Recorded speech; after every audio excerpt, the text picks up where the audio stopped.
Hi, I think I'm back. Can't tell for sure, but I will just jump right into drawing and we'll see how it goes. Sorry about that. My computer crashed. I don't know what happened exactly.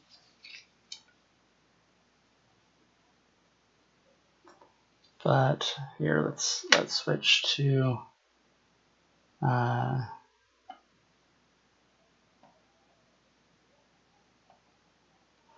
switch to this view, and I'm not sure what is going on over here, but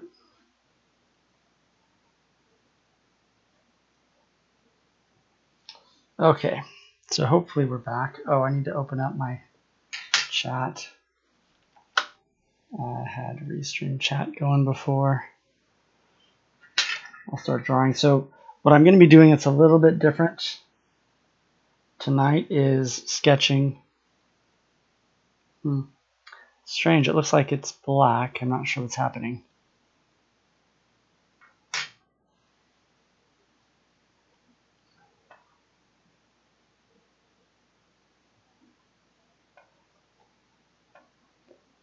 Just a sec, I'm going to pull up Twitch real quick and see what I can see what's going on from here, because it looks like I'm all dark right now. Oh, okay, that looks good. I think I see. Okay, so I'm going to go ahead and assume that I am on, and I'm going to get back to drawing here.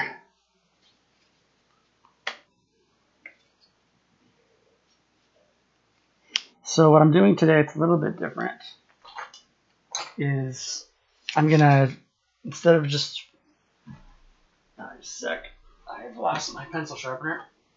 All right, now I've got my pencil sharpener. So what I was going to work on is drawing. I'm using some reference, but my goal is to commit the shape, basically to learn to build my visual Rolodex by trying to draw the animals, and basically look through them, kind of draw them in more. So maybe drawing different angles and trying to get sort of working on my animal anatomy, essentially.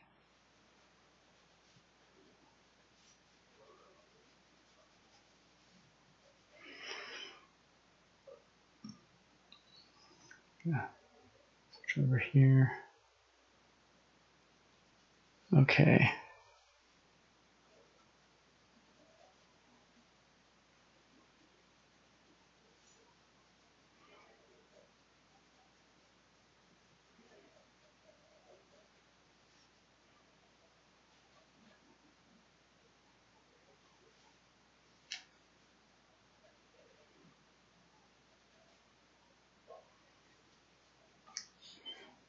I'm going to do a few of them. Let's see if I can get a better profile picture.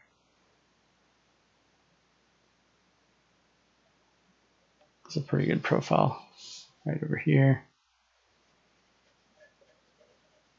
So also what I'm trying to do is warm up a little bit.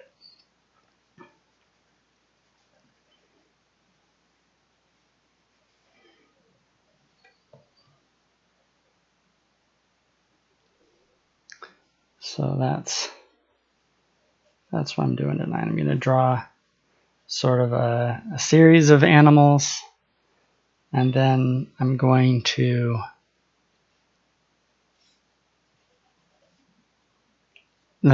spend a little bit more time working white on black.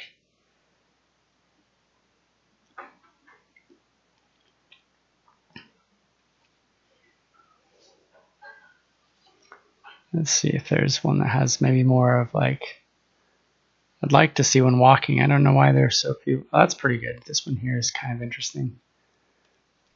So, although I don't have a lot of space for it now. Yeah. Use use too much of my space. I think I actually really do want one walking, so I'm going to keep looking. There's got to be... I guess people only like to do the... this one's interesting. At least I'll do that.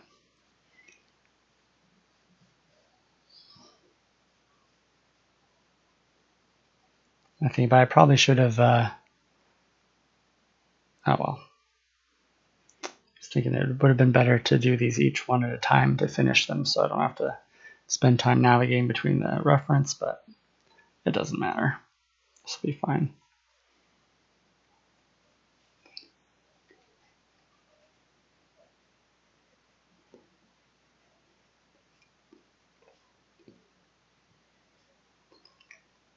So I'm trying to mix it up a little bit because I think I'll get bored. You guys might get a little bit bored too if I'm just doing the exact same exercise each night.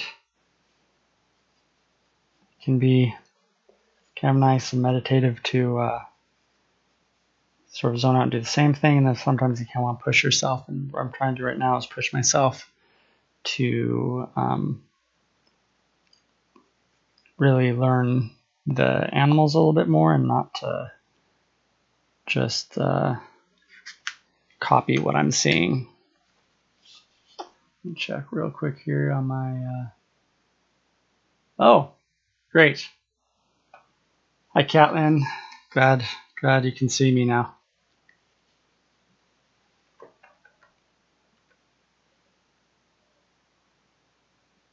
Yeah, so I don't know... there we go.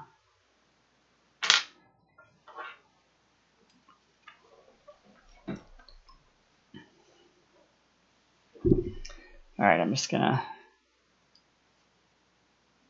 I don't know what went wrong earlier exactly. I think what happened was right before I was about to go live, right when I hit the play button, actually, the start stream button, the battery on my keyboard died. And so in a rush, I was replacing the battery right as the countdown was happening. And then what happened was there was a oops. Sorry. Then what I think happened, I'm not sure, but I think replacing the battery somehow re-enabled the function keys on the keyboard in Windows, which I'd previously disabled because so you can see I'm doing a little bit of adjustment here. So you see it's quite a bit different than my Sharpie drawing because I'm doing quite a bit more sketching and line finding. Whoa, that was way off. There's another thing that's very different from my Sharpie stuff is erasing is not something we've been doing here.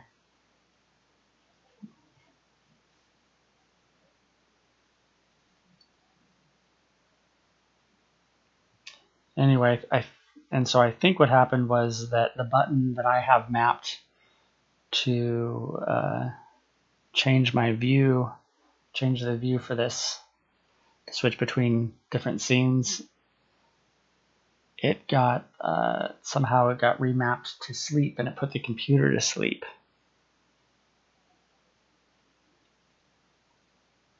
Which wouldn't seem like it would be that big of a deal, because you think I could just start the computer up again, but I'm having a problem with my computer where it can't start whenever it's connected to my main monitor. I have to turn this one off because of a driver conflict with NVIDIA. So anyway, that's all the fun I've been having here.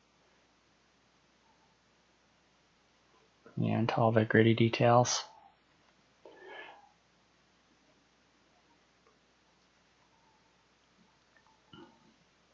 Boy, I can see now that I'm doing this that my lines were way off.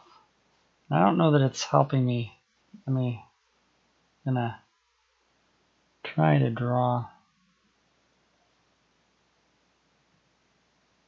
draw through a little bit more, but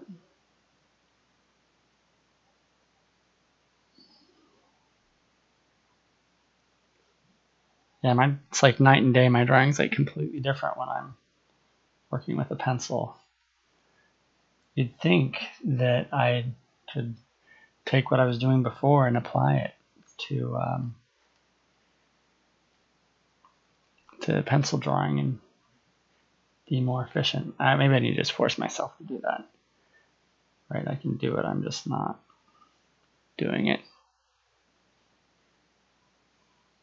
There we go, fewer lines, right?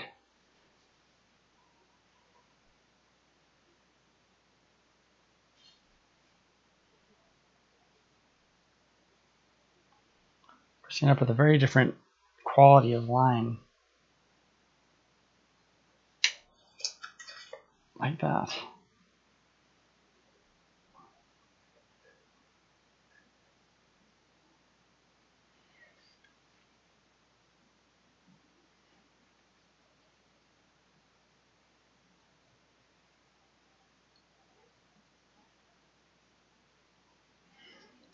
All right, so that's one image right there.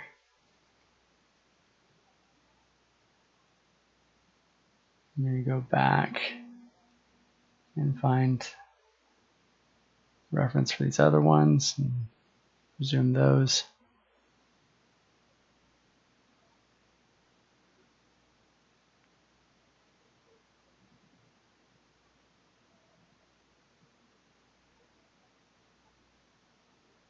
All right, that's this one. So let me go ahead and take that one.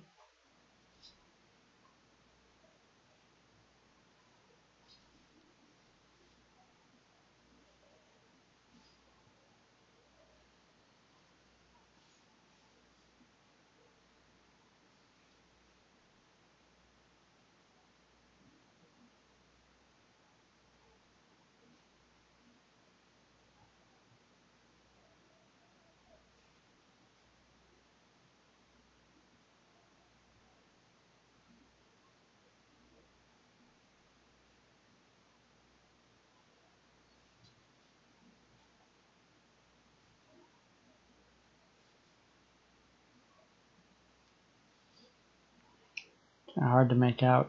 It's so dark down there. But I think I got the lines. I believe this goes up here like this, and then there's that kind of thing going on.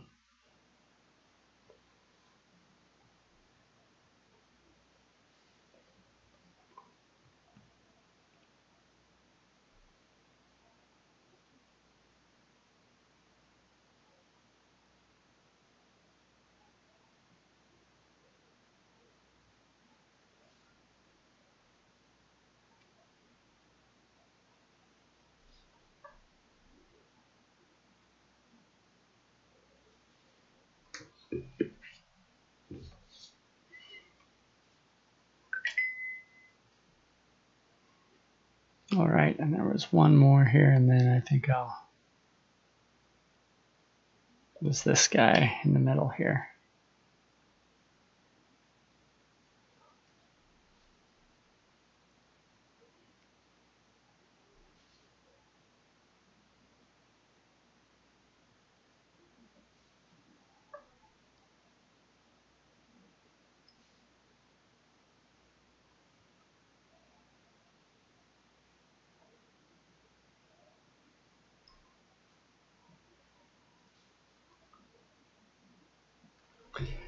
Let's see, that ear, I got way too high up in the blue sketch. It's got to come down quite a bit, I think, which means this is coming in.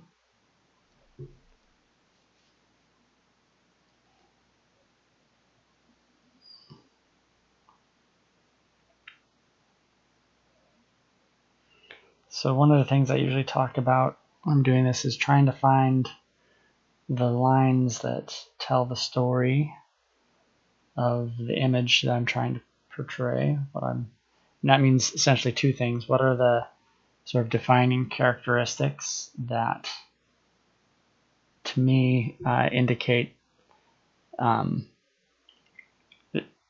essentially tell you that, hey, this is a panther, this is a cat, and then the other thing is essentially conveying the emotion of the image. Now, of course, those are things I'm more focused on when I'm doing, a piece like a work, sort of standalone work, as opposed to, in this case, what I'm doing is a little bit more like a study for that. But I think part of the goal, so I mean, for the most part, the intent of this is to build skill and to build sort of visual memory of what panthers look like, so I can draw it more, instead of drawing just what I see, I can draw it more from an understanding of the form of the creature, and to have some knowledge of in this case, panther anatomy. But nonetheless, I think that the goal of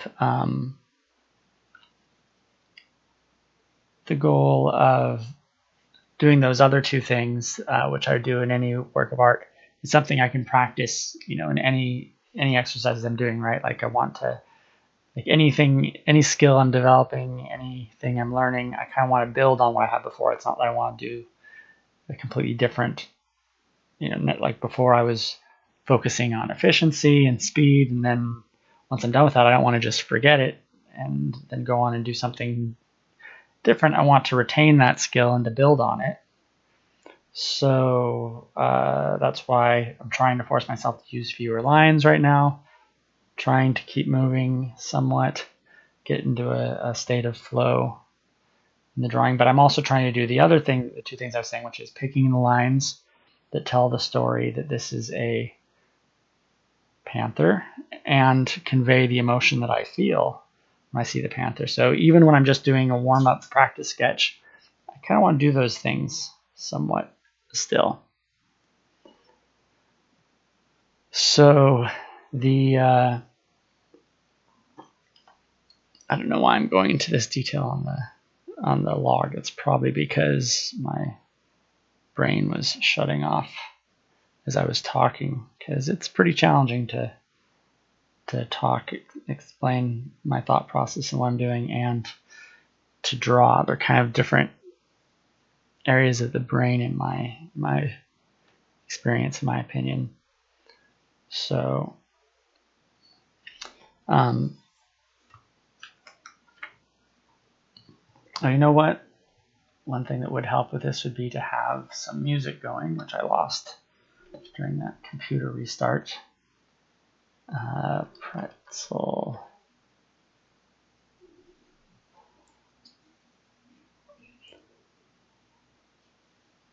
So I'm going to go ahead and hit play.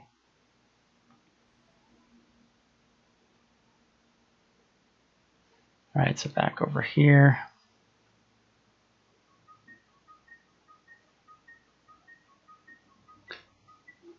The blue lines are so off, it's just crazy. I guess that it's probably because I'm going much faster when I'm doing a warm-up, maybe. I'm not sure.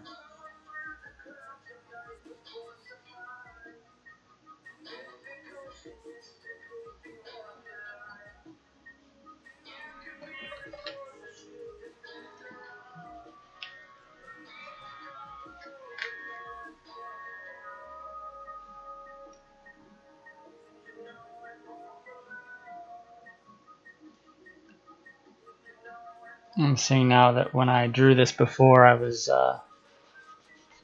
when I started going this way over here, I just traced my lines and I wasn't correcting. So that's another thing I talk about is I'm going over the lines. I want to make sure that I'm evaluating and correcting them, because there's no point in drawing twice if you're not going to actually make adjustments. This is still way off.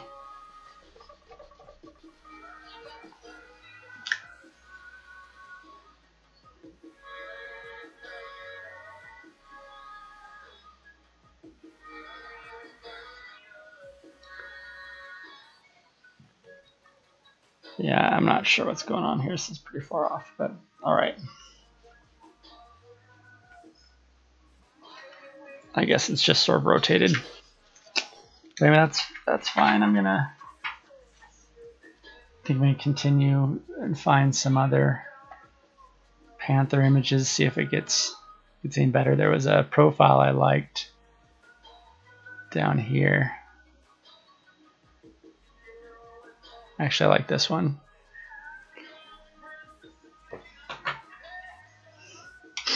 So even though I'm drawing in pencil, I'm still using the blue pencil for underdrawing right now because I'm trying to force myself to just distinctly do 2 passes. So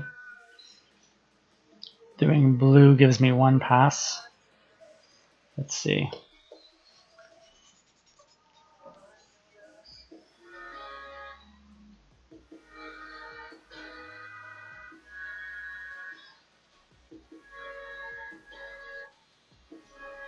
High splits on draw PS4, huh? I wonder if there's a way I can set this up to only post there.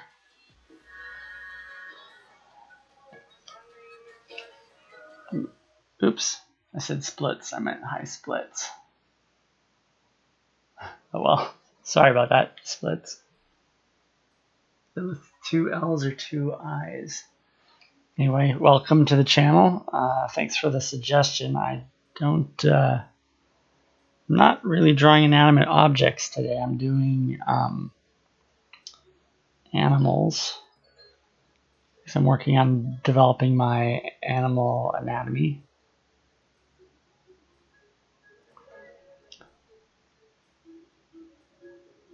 But thanks for the suggestion. I actually am going to do some more. I'm going to mix things up and do some different exercises in the coming weeks. So actually the next thing I'm going to be doing is I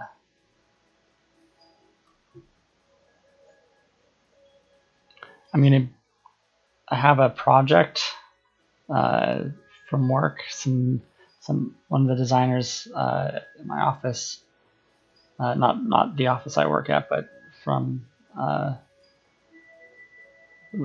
elsewhere in the company, organizes an event called Monster Project. And so I'm going to be working on drawing a monster that was essentially designed by a kid. They sent me their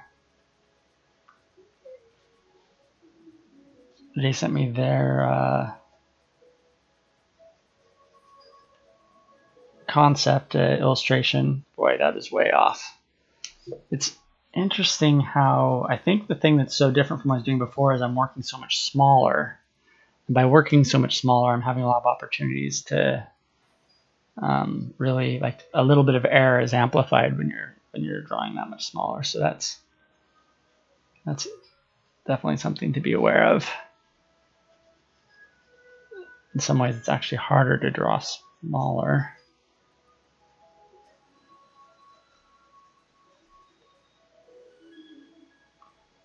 Let's see. So these years are definitely too high. So I guess the benefit of that, now that I think about it though, is that by working smaller like this, gives me a chance to work on my adjustments, right? Because errors are going to be amplified.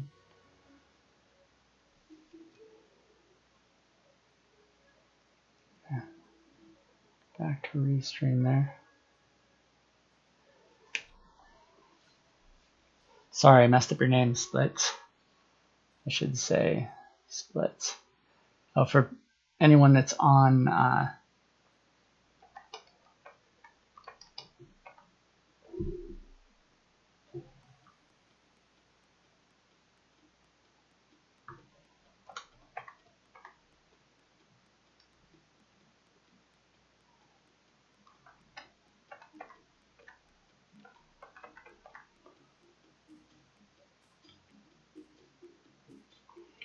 anyway, if you're watching on Twitch, this is the first time I've streamed on multiple services. I'm using a service called Restream, so I'm actually not just on Twitch. I'm on YouTube, and I'm on Periscope, and I'm on what's the other one? A program called PicArto.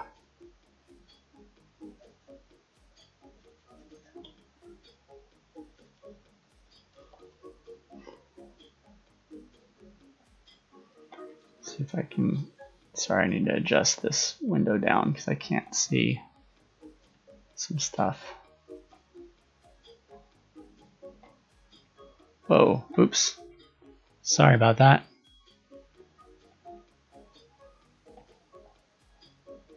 That's one thing I don't like about Windows. Some people really love the way that Windows has this feature that if you get close to the edges, it'll like go full screen, or it'll go to the side. I don't like that. I've never wanted to do that. When it does it, I'm always frustrated.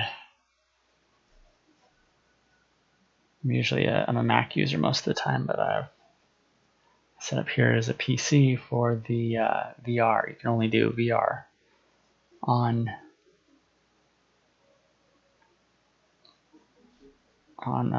Windows. So that is why I suffer. No offense to Windows users.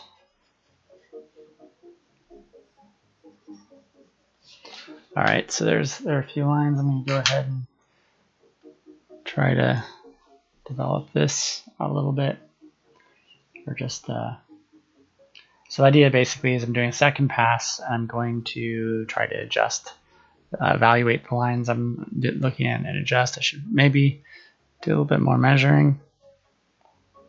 So that seems about right. The width, it's actually a little narrow, I'm seeing. So let me go ahead and bring it out just a little bit as I'm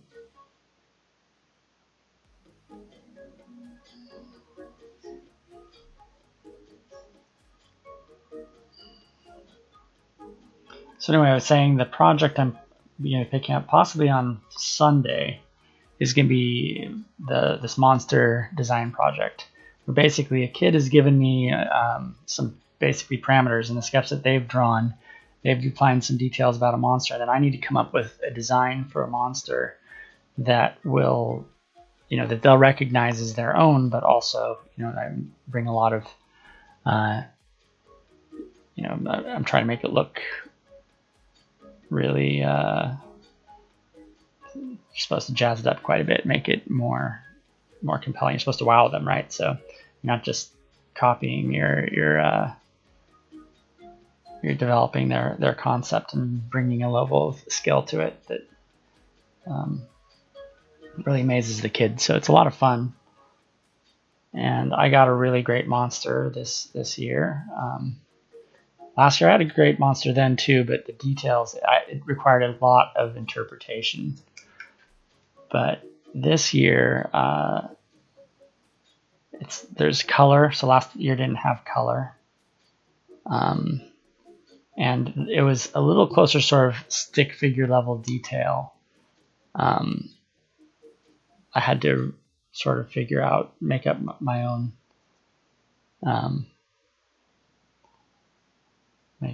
treatment of it. Since it was a stick figure, I sort of gave it more of a humanoid type thing, but then as I continued, I ended up Like I imagined it because it was sort of looked like it was wearing a bowler hat. I made it look like I had kind of a villain, like a traditional villain in my head when I saw it. So, and then when other people saw it, they thought that the thing I'd interpreted as a mustache was actually horns. So I went ahead and tried that variation, giving it horns. And when everybody saw that, they said that it should have the mustache and the horns, which was definitely not what the kid intended, but it was pretty fun.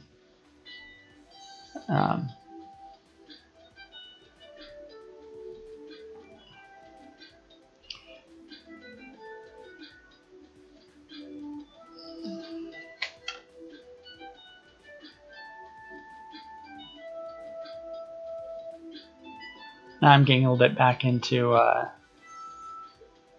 finding the lines with like multiple stabs. You know, it's interesting. I can see there's really a different quality to that. You get like you get these kind of blocky shapes, and I think it's just a little more interesting, a little more compelling that way.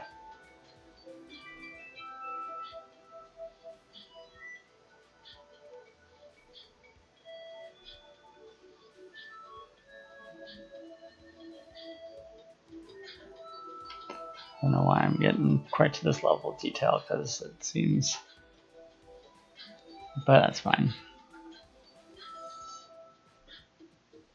There's a few of these little like gray hairs there. It's one thing I always notice when I'm done and I compare the original to my images, that because I draw the whiskers, I emphasize whiskers, the whiskers end up being way more prominent in my image than they are in the photo, because in the photo they're very fine, but in my drawing they end up being pretty heavy, because I've been working with a Sharpie previously, so that's a big part of that. But I think that kind of goes to the thing I was saying about how a big part of the work of an artist is to, you're choosing the lines that are telling the story, like I say. And in the case of an animal like a panther or a leopard, which is what I was drawing previously, it's a leopard. You can see it on Instagram if you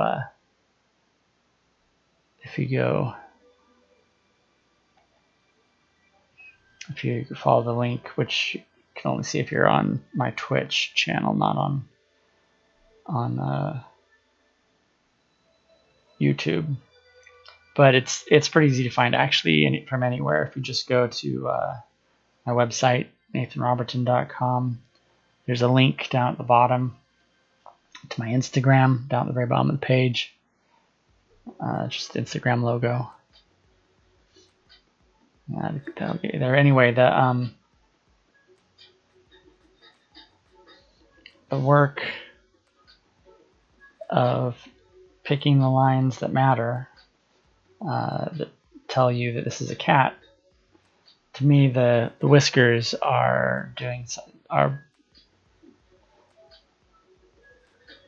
very cat-like features. Like if you do a cartoon, like if you look at Hello Kitty, for example, Hello Kitty is just like a circle with the it has a number of features that it does the whiskers. Or if you look at that's another good one. Garfield's the one I think of when I was a kid. I was in Garfield comics. I drew Garfield a number of times and tried to draw him. And the whiskers are a big part of that. So anyway, there we go. Now this is a little too bright. I'm gonna bring that down a bit.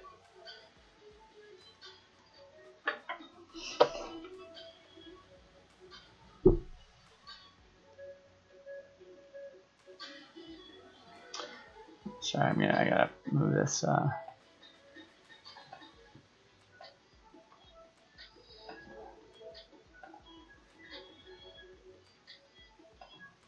Okay. All right. So that's one. I'm gonna maybe do one or two more here, and then maybe I'll move on to doing the. I'm gonna do a white charcoal on black paper image.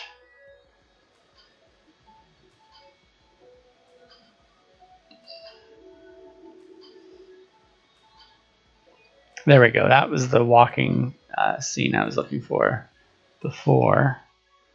Let me go ahead and zoom up because I can't really see it very well. I don't know why it's so small, but there we go. Well, it looks like you guys are getting cropped a little bit there, so I'm going to pull that in. Okay, well, I guess that'll do. So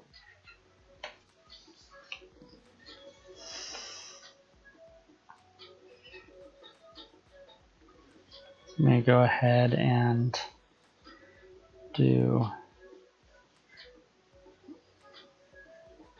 can kind of help when you're doing this sort of thing to sort of blur your eyes a bit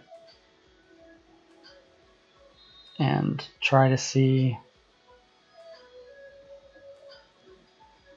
the overall form a little bit more.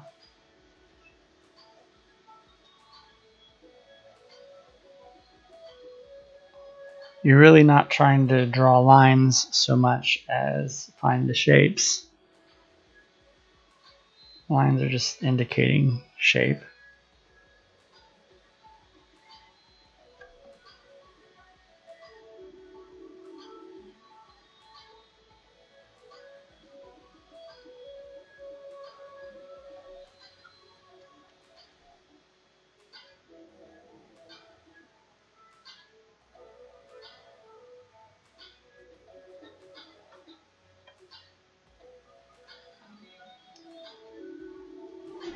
Oops, trying to scoot forward here. There we go.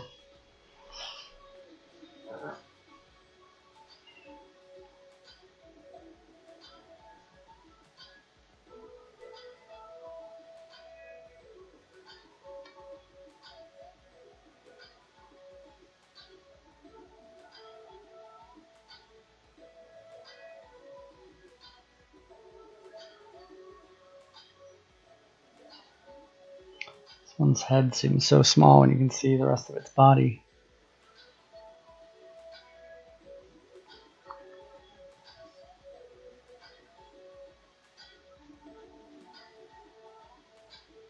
See that my on my tail. I'm actually trying to stick to 2 passes, so I should probably be less.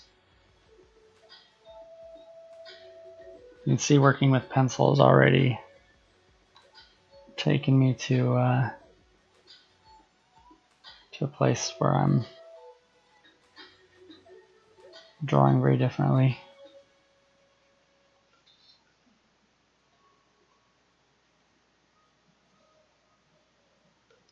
Looks like this one's kind of doing this kind of a thing because he's walking through the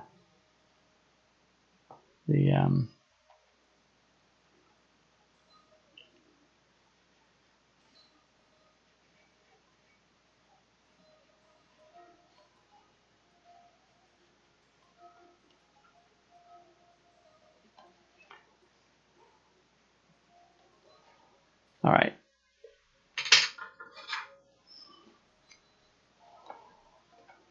So in my second pass, I just want to correct some things. So you take a bit of a second to evaluate it. Spend a little bit of time looking at some of these things that are going on here.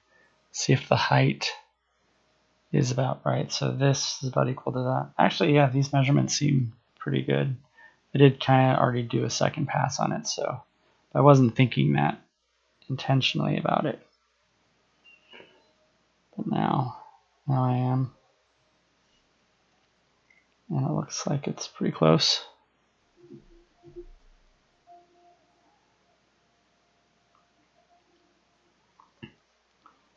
So yeah, on Sunday I'll be doing, if I'm I'm not sure if I'll start it this Sunday, but I may if I start that monster project. Then I'll be doing, it'll be a little bit more brainstorming and showing like research, my overall process. So be a little bit more like a, tackling a new project. The eye, now that I see it there, is too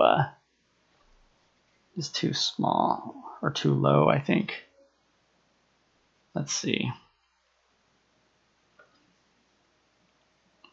Yeah, I think it's closer to being right about there.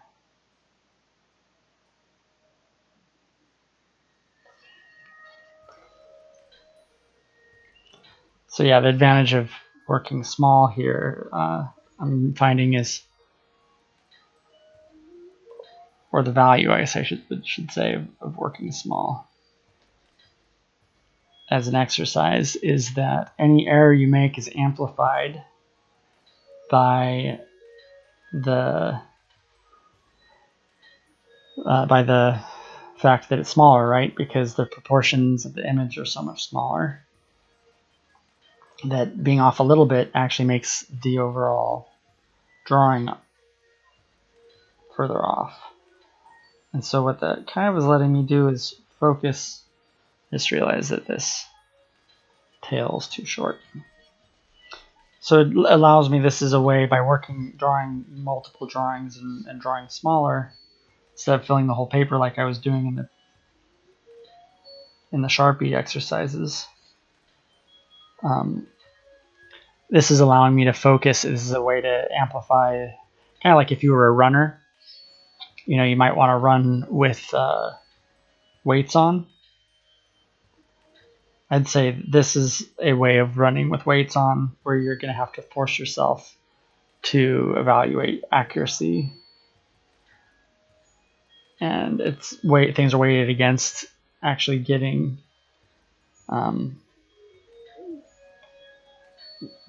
accuracy.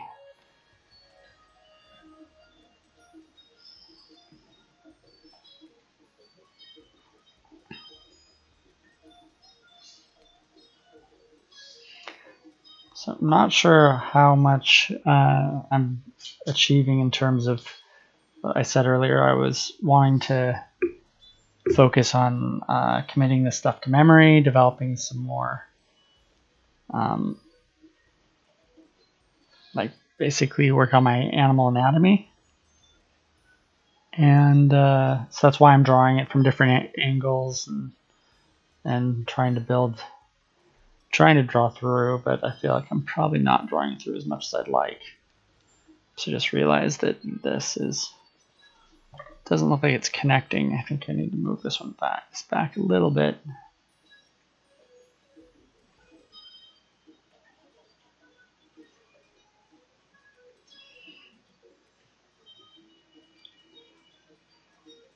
So ultimately my monster project is going to be a VR sculpt, sculpting in Oculus Medium, a program called Oculus Medium made by Oculus.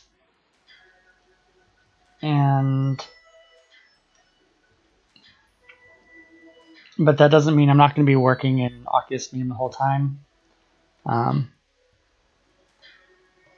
Toward the end, I'll be working in Oculus when I'm finishing it. All right, I think that's. I'm gonna bring this up a little bit. It feels like this is too concentrated. All right, so we got a couple of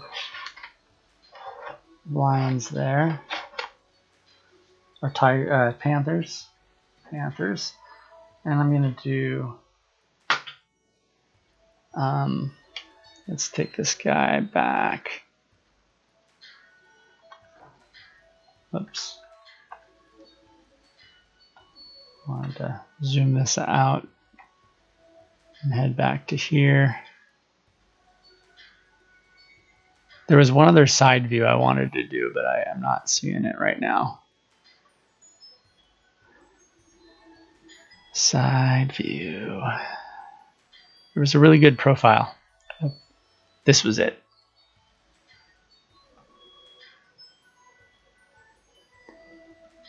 Pretty simple.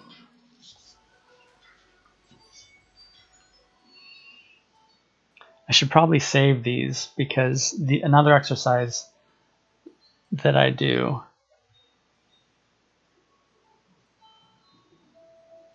is to actually sculpt the animals in VR.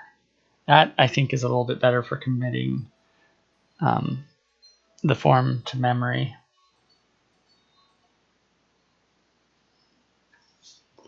So if you don't mind, I think I'm gonna save this so I don't lose it. Save image as. Yeah, I had some animal reference here. Animal reference, come on.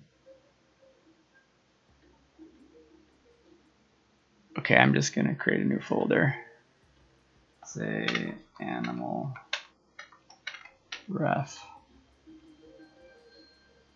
And it's gone.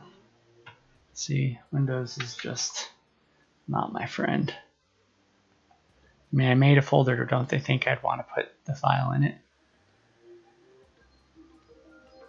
Anyway, I like having a collection of the different, I like to collect the images of animals in different angles because that's, when you're in 3D, you really want to have all sides, especially, you know.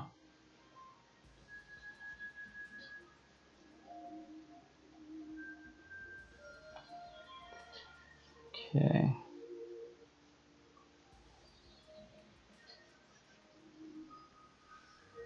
All right, so the eye here. Let's see, I think I got that line there too high. It's more like there. See, this shape is going on here. It's got kind of a brow going on there, so this is kind of that there, and then the eye is, I think, right there.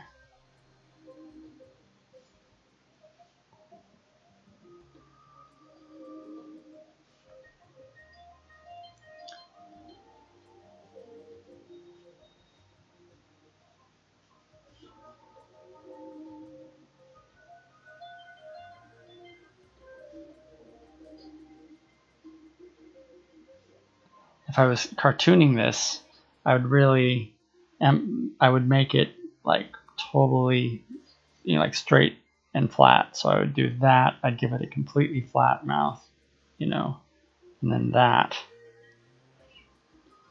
I mean, if I was doing a more sort of cartoon stylized, or like a design poster maybe, or an icon, I would do that sort of thing more. But since I'm working on anatomy, I should probably find the individual lines, the indicators sort of form. That's what I mean, not the individual lines, but I feel like that ear is a little too far back. Let's see. It's actually about right, it seems. Yeah, I don't think I should move that like that. All right, so that's good. I'm gonna do just like I do when I'm working on let's see. Boy, this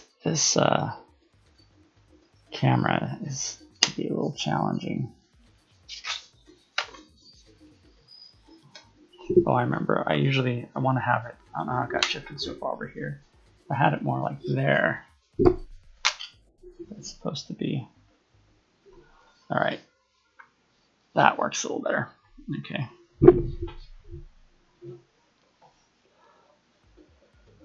So I'm going to try to go in. I'm going to try and focus on key details and not so much drawing every line. So the eye, as I've said before, usually the eye's showing you the most emotion, and so it's kind of the highest priority in the image. I think people, when they're processing faces, they look at the eyes the most. So that's sort of the priority there. I see a little bit of an eyelet on this one, which I've not noticed with the other cats I was drawing. I guess it's because it's kind of a furry eyelid. Yeah, that's why I haven't seen them as much. I can kind of see there's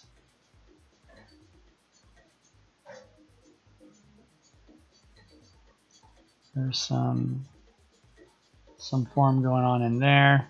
Now I'd say the nose is going to be the next detail that really matters here. Just because it's such a... Actually, the mouth would be sort of the second priority, but because a lot of emotion is portrayed in the mouth. So I guess I will go ahead and move on to the mouth.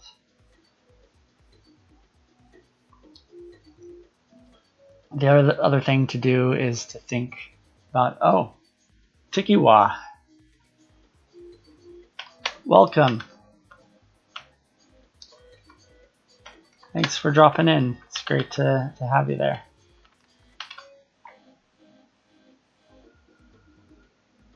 Glad you could drop in. Oh no, you have an ad. Sorry.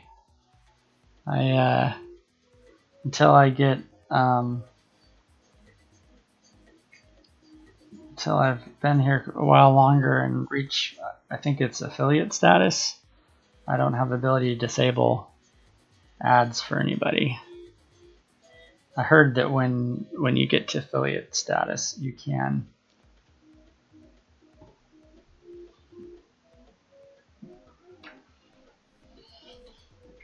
Oh, I've got a visitor here. You need to head back to bed. Okay.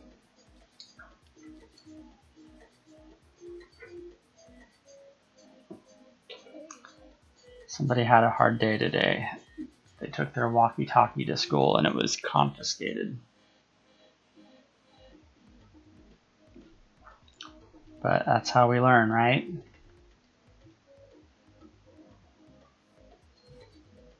There was crying all evening. What cake is this? This is not for a cake. So I'm just working on anatomy right now. Trying to learn animal anatomy. So I'm trying to focus on committing some of this to memory somewhat.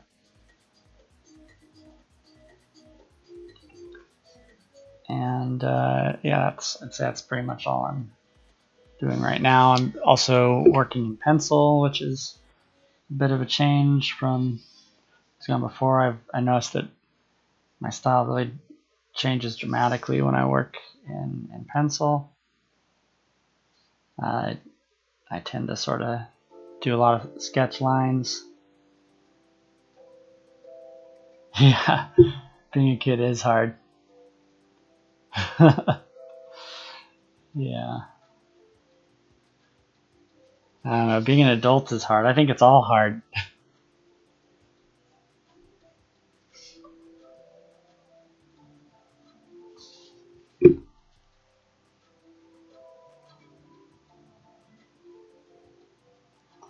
Yes, I'm doing some pencil drawing. These are supposed to be just sort of some warm-ups, trying to get some flow going. And then I was going to do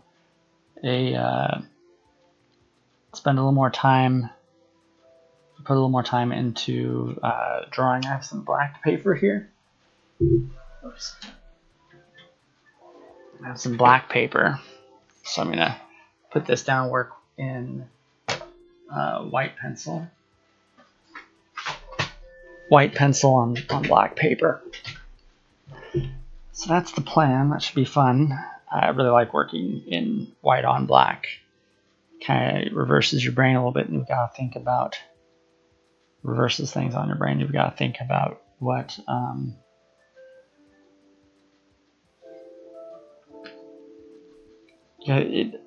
what I find interesting about it is that you're actually drawing the light. Like usually you're indicating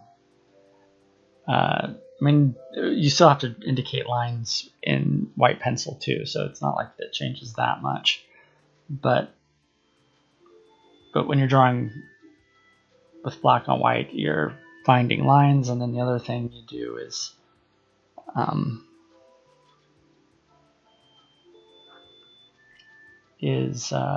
indicate shadow. So this turns things around. Oh, you know, I'm sorry, I might be missing messages. No, you guys are still there. Or the comments that I saw before are still there.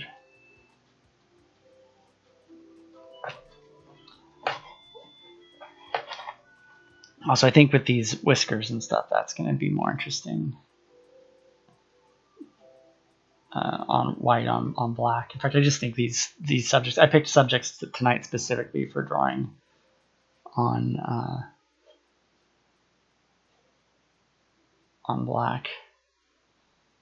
So subjects that are primarily black. That's more efficient to draw.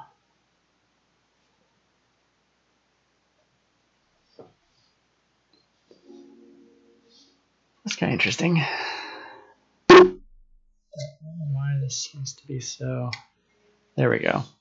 This just needs to go up a little bit higher. This whole deal, it seemed like a great idea at the time, but I didn't. I guess I should have looked at the measurements more. I think it's too. I think these are just too short to be very useful. If it was just a little bit longer, I'd like. Yeah, like this one should be as long as this one, and this one should be. Actually, yeah, this one should be longer. Should both be longer, basically. All right. Let's see. I need like some clips or something. Here, I'm gonna move this down here because. All right, I'm gonna. Oh, I need to find the. Oh, okay, that image I have is actually another window.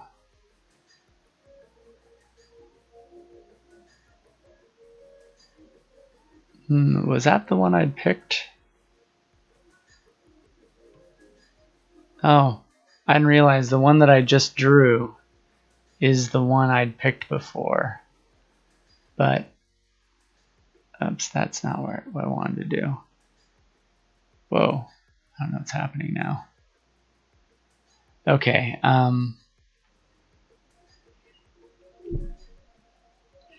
yeah, I just drew this one. I guess, you know what, it doesn't hurt to draw it more. I'm gonna go ahead and just start working on it. Now, I haven't tried doing an underdrawing on black before. I'm gonna see if I can use black lead to do it. I think that'll work. Actually, I want to go a lot bigger though. I think I'm gonna crop this in from what I'm seeing here.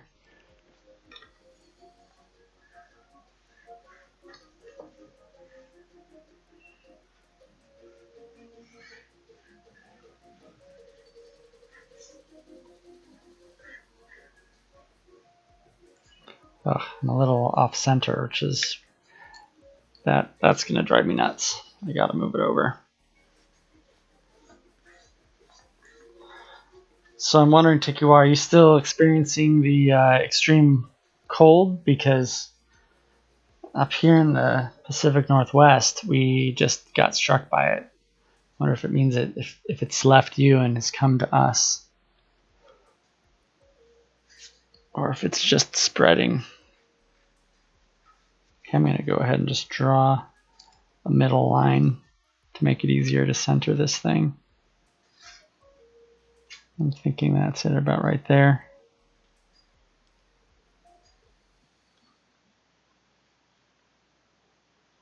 Yep, I'm in a little trouble. Okay. Yeah, I'd say that's it. So center line right down the page like that.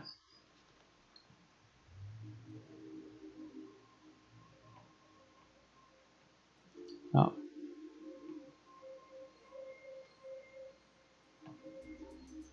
Okay, so I got a center line. I'm going to draw a circle onto that center line. It's not actually a perfect circle. It's more like the top of a cranium, kind of. Okay, so I'm going to draw this down here like that. Bring its jawline or its jowls here. So let's see if that's there. Then I think the eye line would be about there. Let's see if that seems about right. And then that would be where the ears start.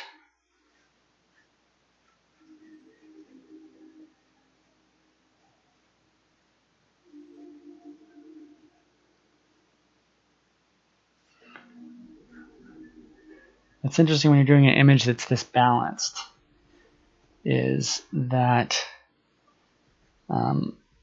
you want to make sure that you have that balance, but then you also, oh hey, so the cold, Tikiwa said the cold is here, only 35-ish, but on my walk to school today, I had 2 feet of snow to get through. Wow, that's crazy. It's still freezing here. It's supposed to snow tonight. They say there's gonna be a snowstorm. Catlin said, wow, minus 35. That's cold and 2 feet of snow. Wow.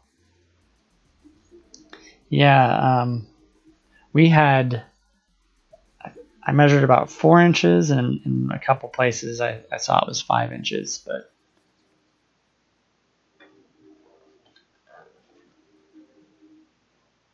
yeah, the snow here was a very dry snow. Okay, so that's the line there. Then, so I'm noticing that it has like a second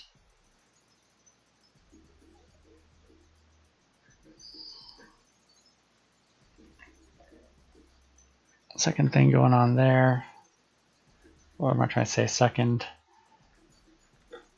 Basically, it's cheekbones are inset when you're looking at straight on compared to what's out here.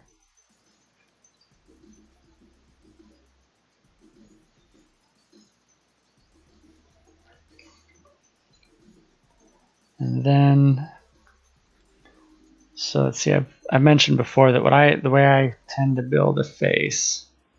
Let's see, I'm gonna go ahead and do kind of that line there, but then this is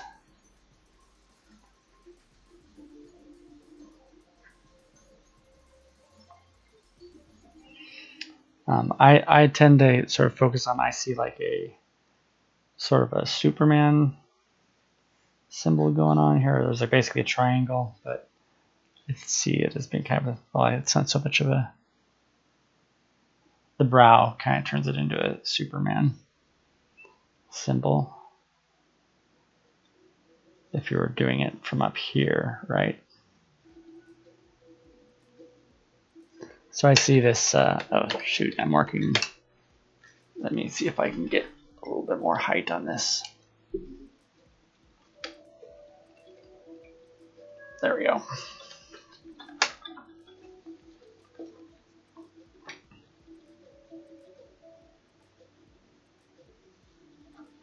This mouth, this, the, what's the word I'm looking for? The mug or the, there's muzzle, not muzzle.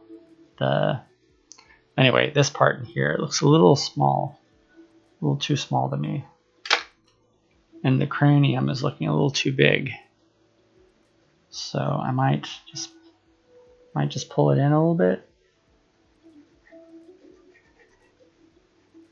Just because something feels kind of off about it.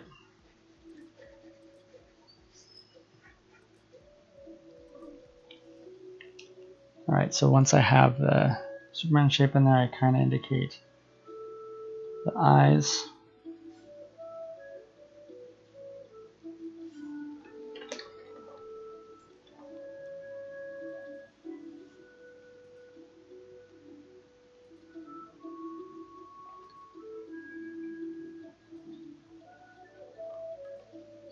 Oh, I'm missing a ton of conversation. Sorry about that. So let's see. I gotta follow this. Usually it's so quiet in here. So like powder. It was so cold that it's pretty dry. Amazing. Catlin, I'm making French bread. Tikiwa, I built a stretcher today for a canvas that'll be 5 foot by 4 feet. Using it in an installation art piece. But I'd rather the bread. At Catlin. Oh, an installation, what is it? It's hard to explain. I'm making a tunnel with this painting at the end. I'm waiting for it to rise so I can bake it. Catlin 33 said about. And then she asked, what is the painting of?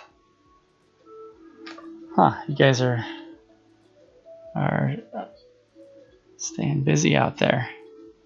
Okay, I think maybe part of the problem is that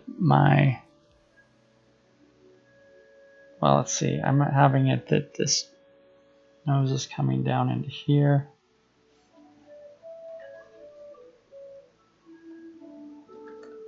See, it just seems way too big, this hole. I started with the circle, so it seems like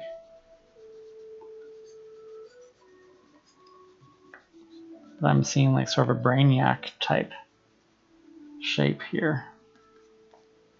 So I'm gonna bring that out there.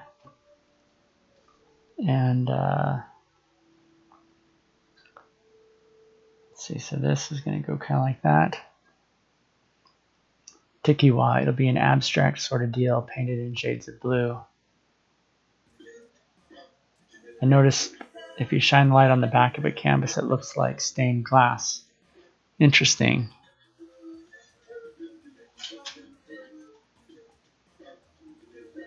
Are you gonna stream your work on this, Tikiwa?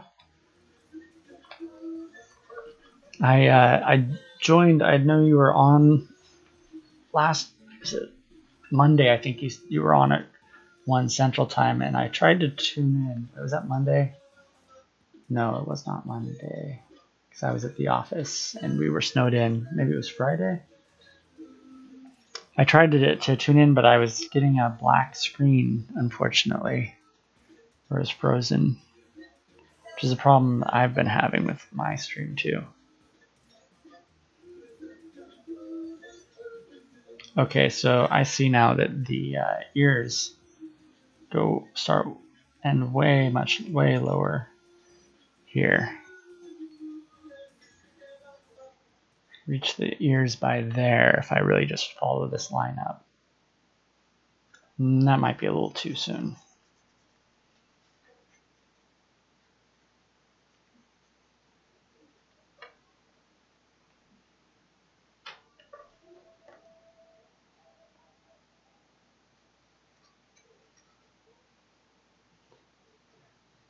Catlin said she did installations in college.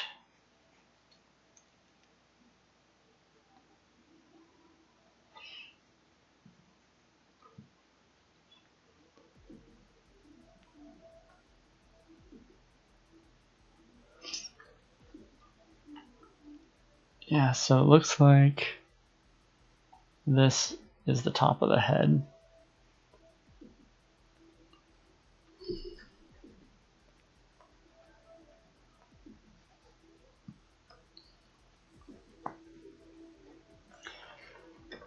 Yeah, I'm struggling to put together my learnings from the exercise where I draw with a pencil or pen, go straight to pen, and then what I'm doing here, because it's so different. It's almost like I feel like I'm using a different part of my brain or something.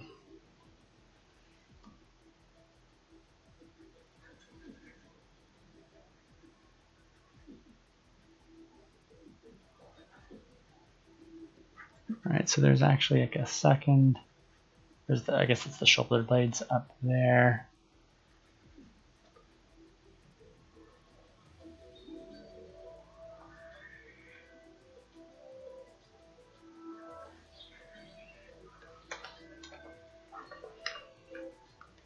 I really love working light on dark. It's just a completely different experience.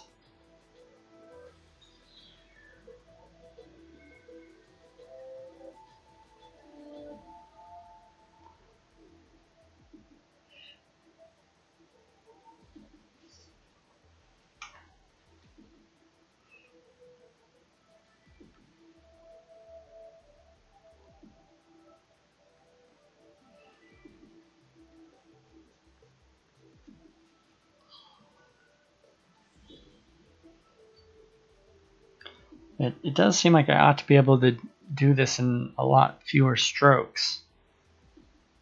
You know, like work out the shape in a lot faster.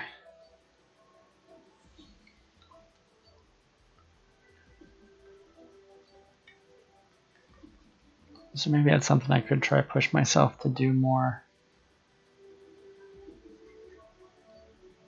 These are kind of square in the rounded squares.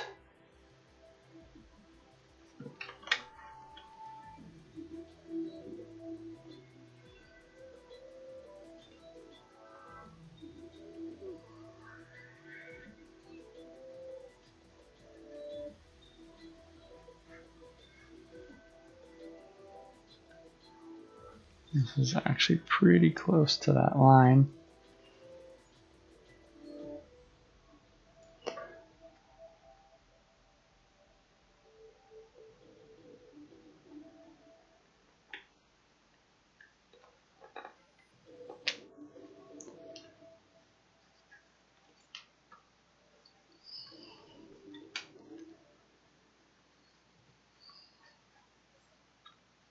Oh wait, that needs a lot more space.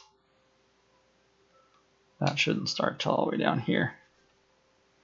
It seems odd that when I start sketching, working with a pencil, my lines tend to be a lot further off, and there needs to be a lot more correction. Doesn't seem to be just because I was working so much larger or smaller before. I mean.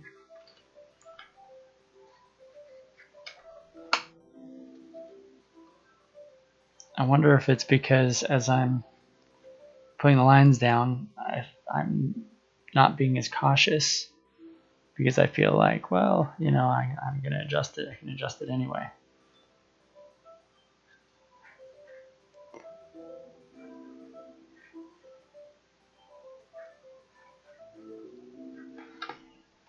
Okay, so you can see we got most of these lines in here.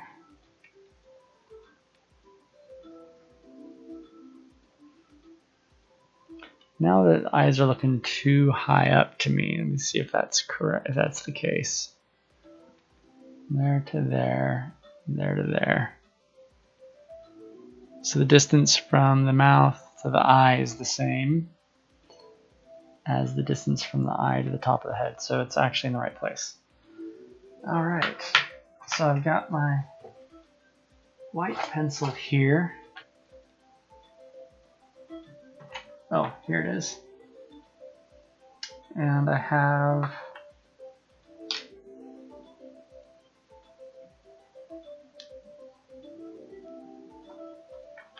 gonna sharpen a little bit.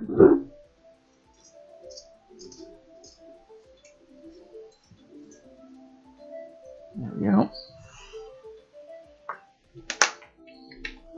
And I'm going to do the same thing where I'm going to start with the eyes and work out. So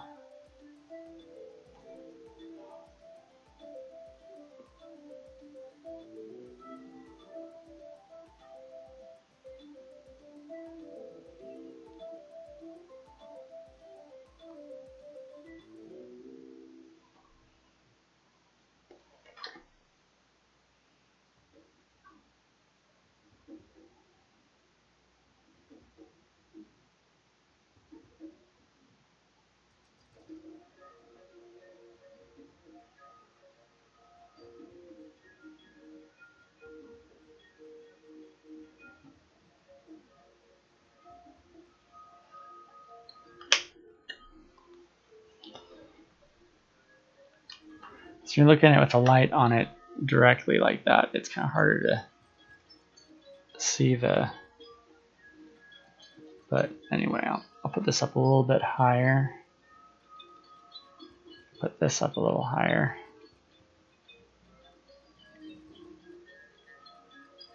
Make this a little dimmer. I think that it's a little too bright still. Okay.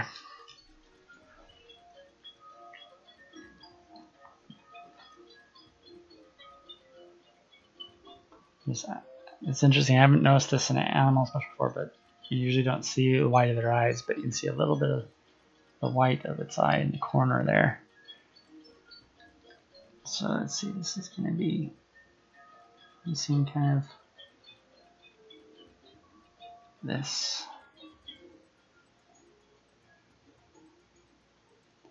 And then again down here. And it's fading up a little bit. There's a little bit of shading more there. And the brightest part is right through there.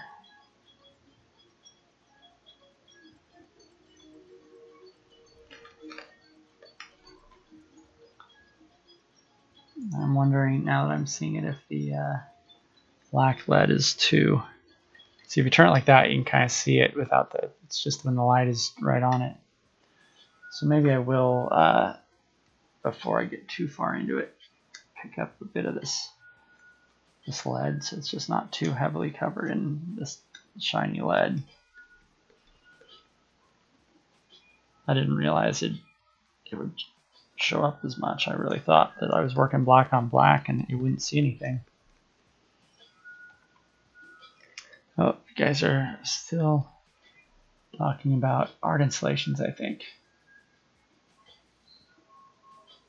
Yeah, it's true of art installation. You have to experience it to know what it was like, to see what it was like. I did a while back when I was at the agency Artifact. That was about the time when right before the iPhone came out, and like touch experiences were a really big deal.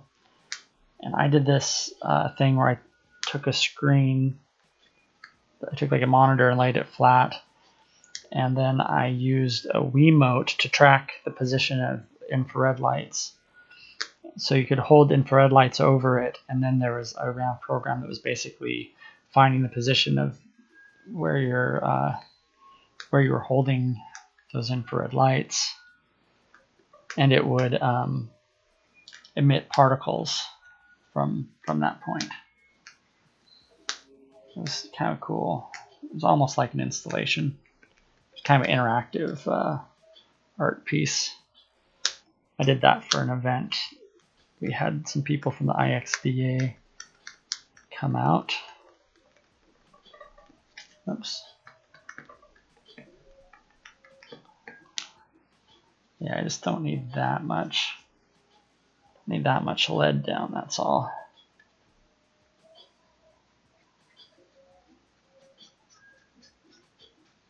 So that's the thing about sketching, is that I put down so many lines. And that's why I was practicing with the Sharpie before, was to train myself not to put down so many lines. And the hope was I would come back to, ooh, that's, okay, I completely lost that shape though. There we go. All right, that's better. But yeah, the hope was that I would come back to sketching with a pencil and be much more efficient. But so far what I'm seeing is that I just function completely differently when I have a pencil in my hands.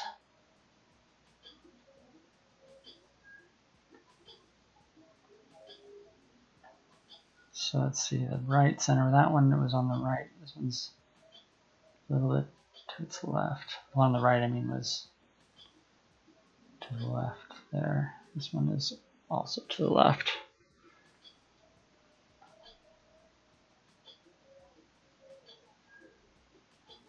It needs to be a little bit more more intense here.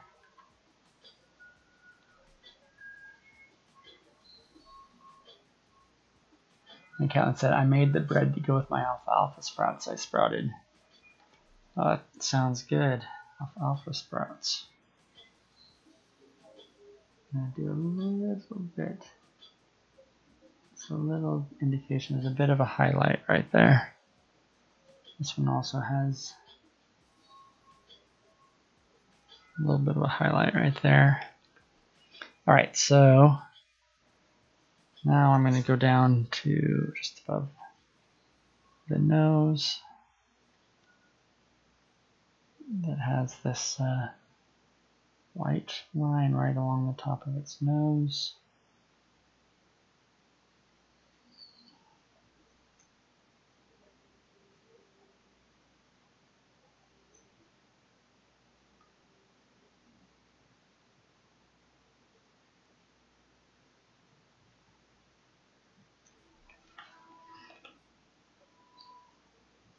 The thing is that when I draw with a pencil, I do kind of like the way I can get sort of overlapping lines that create kind of a sort of blockier line style. I like to get kind of square intersecting angles, and that's easier to do. Whereas when I just draw a straight line, you kind of end up with a line that's a little bit, what's the word? Sometimes they look a little rough, I don't know, a little noodly. Noodly is not the word I was looking for, but we'll go with it.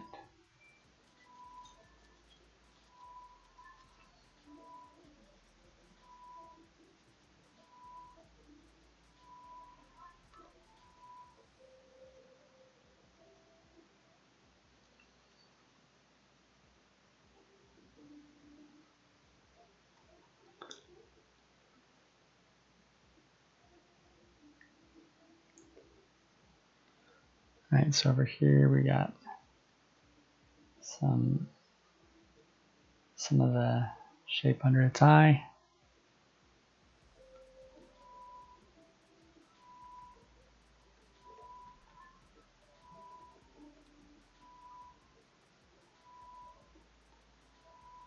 Are you some sort of wizard?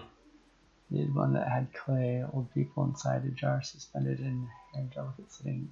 Oh, light is bubbling. Not a wizard. Anyway, the clay old people art was a comment of cloning. Wizard, I missed something there. Is that because of the Kabbalah studies?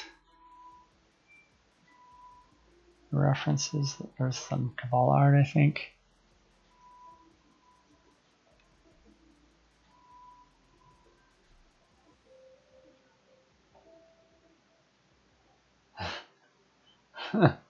Or are you saying because of the bread making abilities? I don't know. Let's see. Alpha sprouts, maybe. A wizarding practice maybe is making alfalfa sprouts. Okay, let's see. This line over here. You can kind of see it's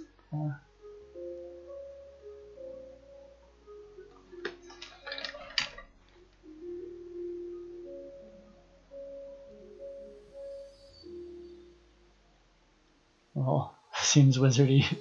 The creation of life and the rising of bread, I see. Okay. And that's another thing that's like very different with pencil drawing, is that there's some sculpting that happens because you can add and you can remove light. I give light and I take light away. And I put down the light pencil and then erase it.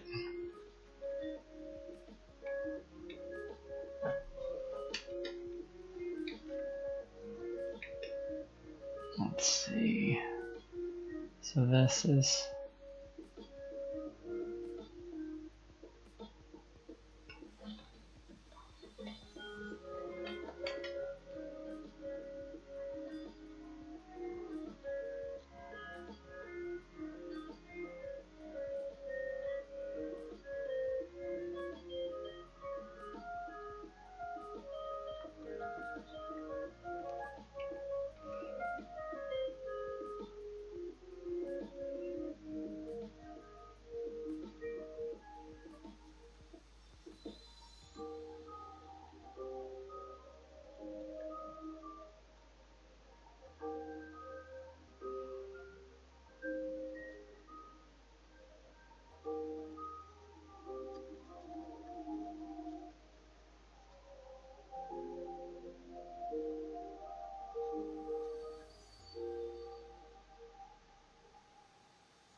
all right. So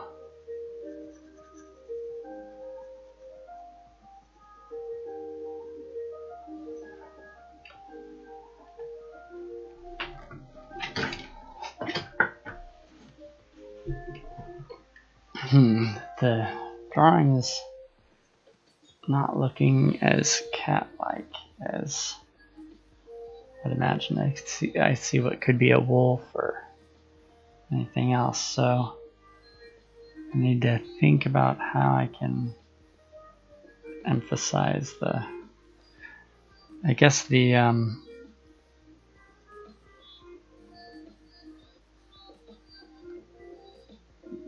we'll get that somewhat just by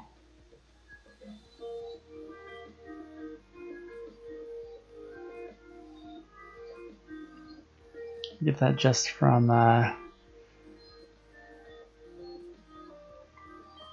getting the whiskers in there, I guess. I'm not sure.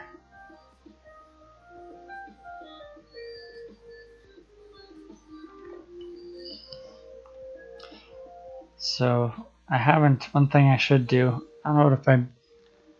Yeah, I didn't think through this when I was doing the study of this one earlier, but the motion that I get from this image, the motion I'm getting from this panther is sort of like a intensity. It has like a. I'm reading sort of like an intense,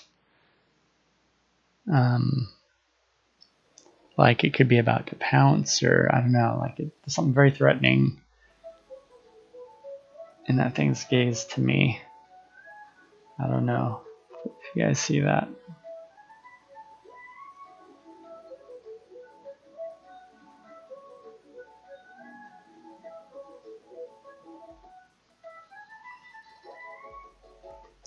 Right, I'm gonna need to pick this up a bit here. My time. So we started a little late because I had that crash earlier.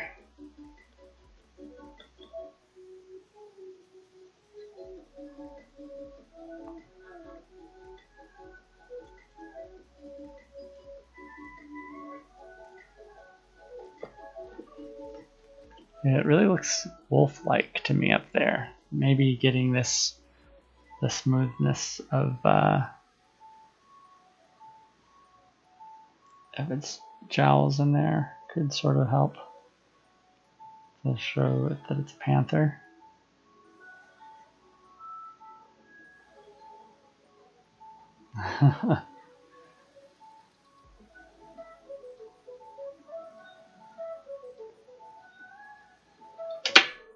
Let's see.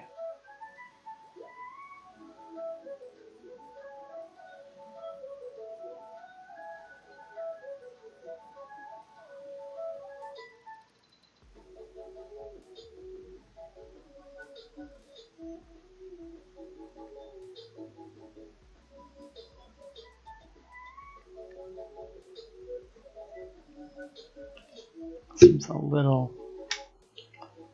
too much, too lumpy there. indications here are much more subtle.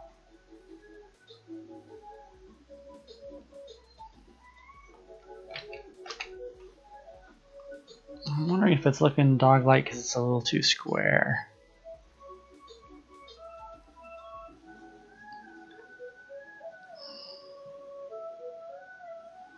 It might be a little too square, I'm not sure. This is probably the point though where I need to be a little bit less. I need to get a little further along and not judge it too much.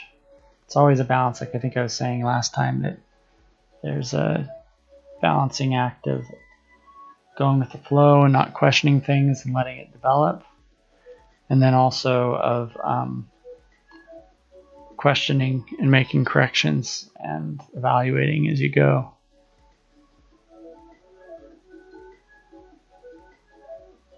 Because part of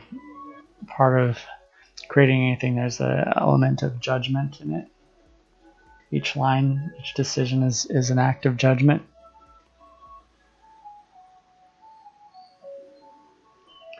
But at the same time,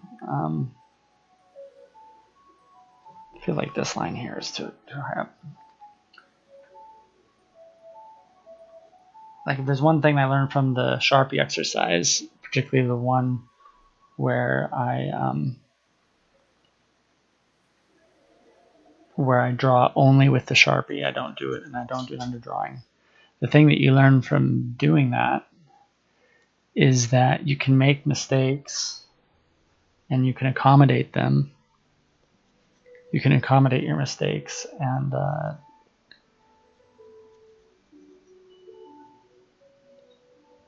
develop the piece without making any corrections.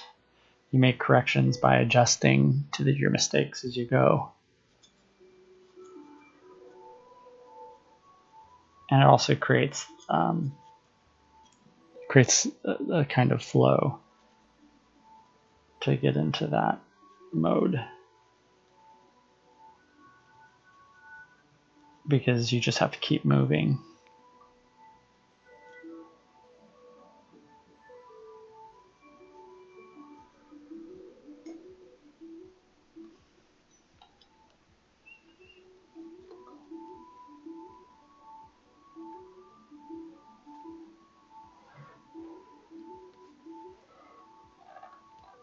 I wonder, I can't tell from where I am if there's a way to see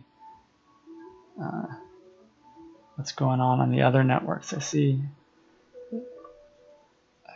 activity on Twitch, but I can't tell what's going on YouTube or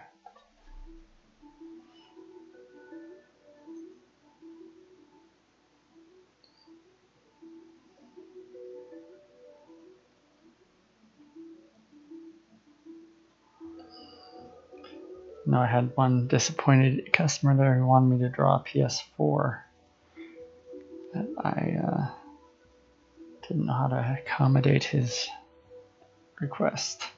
Sorry, Splits.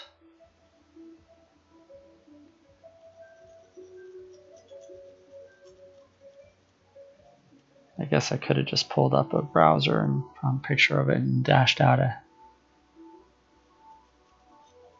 PS4, but we're kind of talking about a rectangle, aren't we? I mean, gotta focus.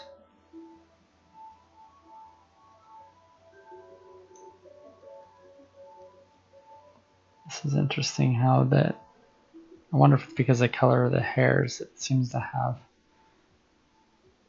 maybe sort of some, that's this kind of, oh, you can't see, it's halo of,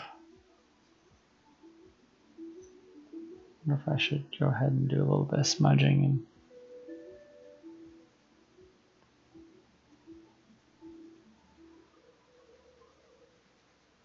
kind of takes the emphasis off of a lot of those lines in there.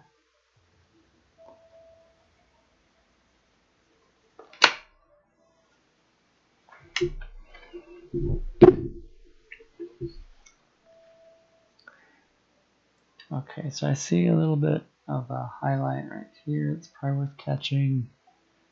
and over here.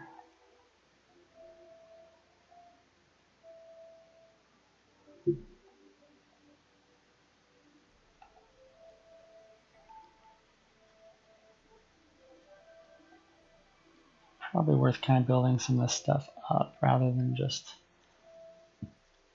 doing one pass, which is what I've been doing in the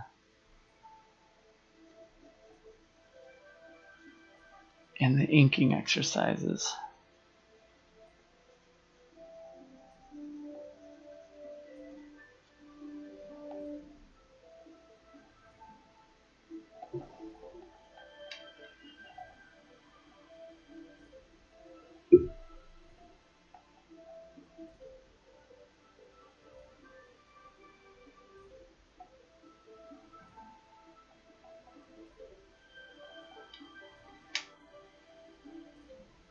Looks like there isn't enough data just to display here, so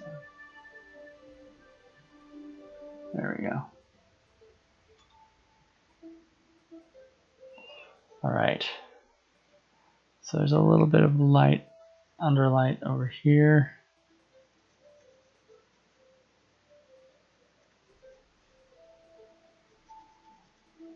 Drawing the light isn't that much different than drawing shading, actually. Pretty similar.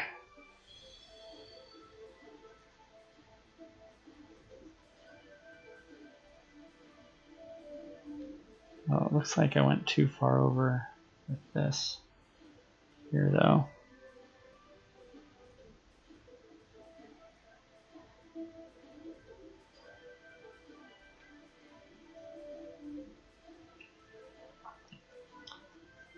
Yeah, so on Sunday, since I'm starting, as I was mentioning much earlier, the monster project, where I'm going to be interpreting a child's design for a monster. I'm going to go through all the phases of all the steps of the creative process that I've outlined on this channel before. So that means there'll be some research. So well, the 4 areas of the process that I'm going to be stepping through is thinking about who it's for. So we're talking about young kids in grade school. All right, thanks for dropping in, Tikiwa. Good night. Tikiwa said, okay, I'm off to bed. Early morning tomorrow. Well, thanks for joining. It was nice having you here and having some conversation with our art. Hopefully, when you stream again, I'm going to try to catch you again. Hopefully, it's a little challenging. I wonder if my network at work was not allowing the streaming or something. I don't know. It was during my lunch, so I should have been able to watch it, but I'll give it a try when you pop up again in my notifications. So, all right, see you later.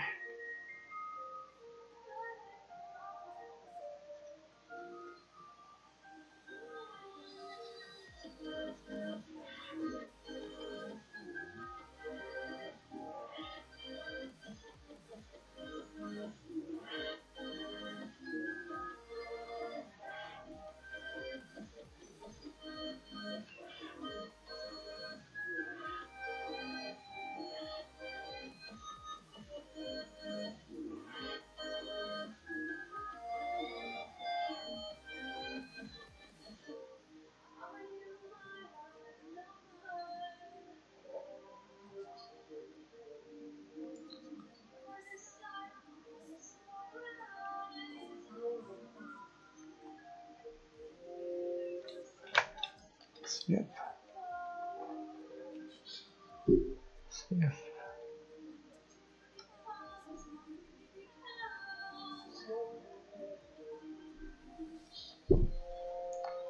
the way this light is a little bit more challenging to work with when I'm drawing on a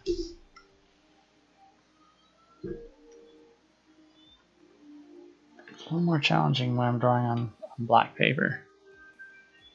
So I'd like to see more true black, get a lot of reflection. Try lifting this up a little bit more again.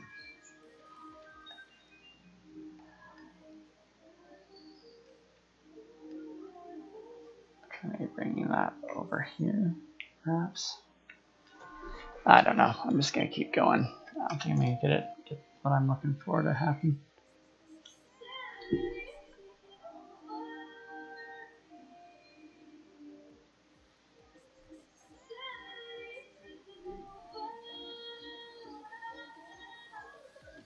I feel like as I kind of bringing up the values as I go, and then I've got to go in here and match and bring up the values more.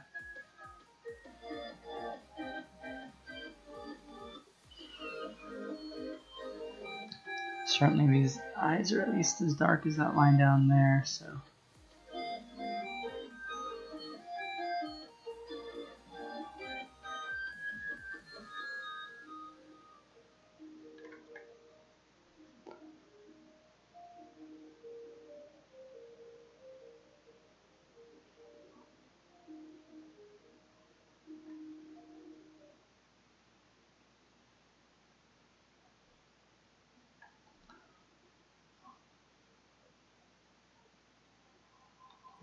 This highlight over here is brighter than most of them, from what I can see. And this one is also.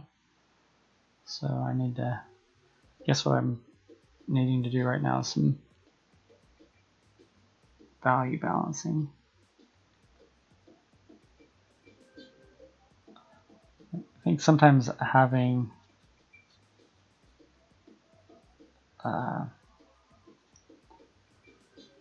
sort of more intense highlights is what kind of gives you like a illustratorly sort of glowy effect. But I think what I want is more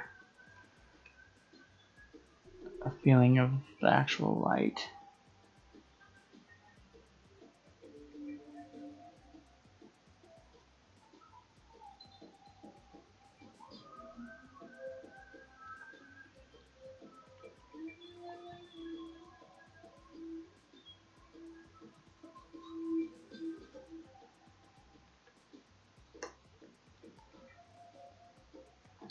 Sure, I keep that spot right there dark.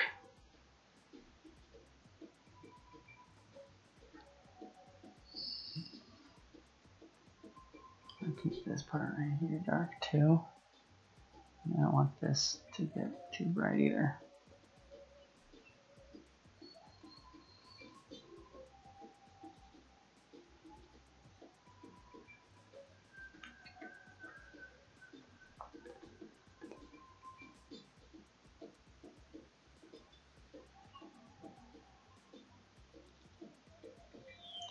And this here gets a little bit brighter.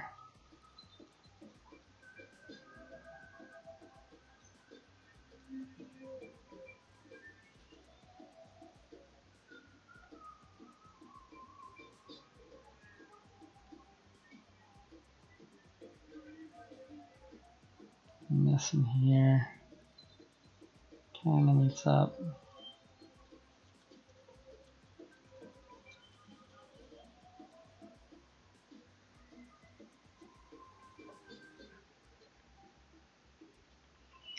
I try to push myself and to do something, to be learning and to be doing something. It's like just on the edge of my comfort range. You know, I want to be comfortable enough that I'm enjoying what I'm doing, but I don't want to be bored or just be cranking out the same thing. But it kind of does mean I end up, the result of that is sometimes making things that I look at, I'm like, I don't know. This is actually turning out better now. I think I've corrected some of the things that were making it. It was looking kind of dog-like before. I think I was right that bringing the jaw in there helped with that a little bit.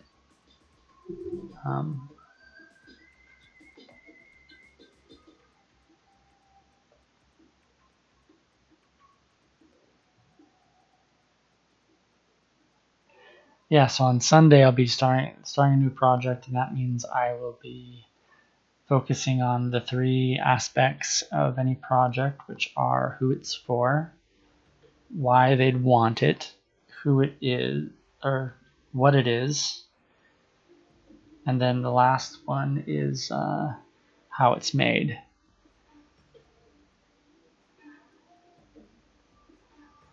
So those are the things I'll be thinking about as I start that project, and there'll be some iteration, some research. I'll be gathering some images of monsters, different kinds of monsters that inspire me, maybe from like Pixar's Monsters Inc. Probably just search for some monster art online and find some things that inspire me to help me sort of pick a style, because that's essentially what I'm adding to it. The kid came up with the concept that defines essentially the features, and I'm going to be interpreting it and adding style. So that should be fun. And the project was a lot of fun last year. I'm going to be sculpting it in 3D, and then I'll need to figure out how to deliver it. Last year I made a poster, but I also tried to send an interactive piece, which is basically a web view, but they weren't able to get that into the class. There wasn't a way to access that in the class where they were showing them to the kids. So I learned, some of the limitations there. Some people do 3D.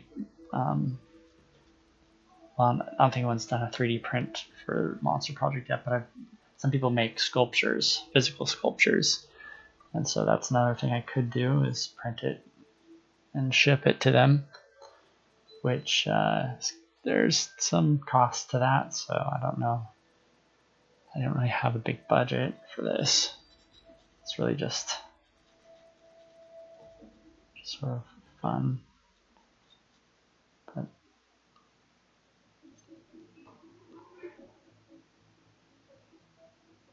maybe with a little bit more planning, could figure out a way to get like a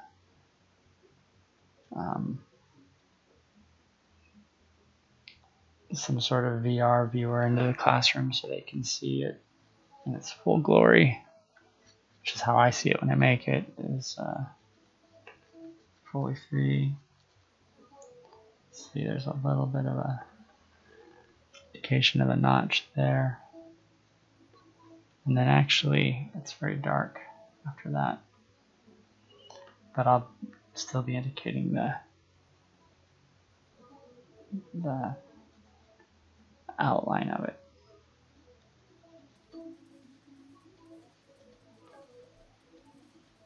So it doesn't make much difference whether the line is. Well, we'll see when I fill in that background there.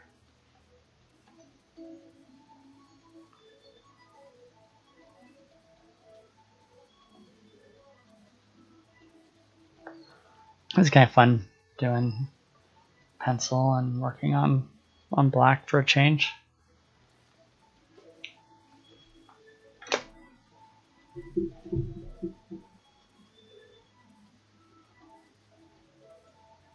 I think it'll really come to life with the whiskers.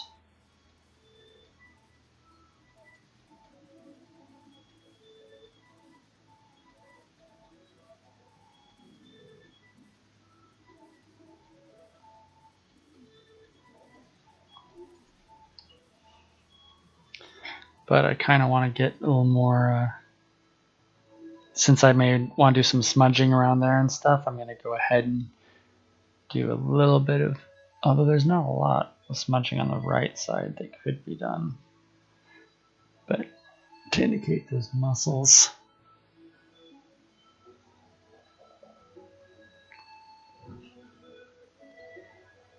What I will need to do is, actually, there's going to be quite a bit of, actually there's blurring over here. Although I see that the whiskers turn black over there, so I should probably go ahead and, I think I do kind of want to give it that bokeh-like effect.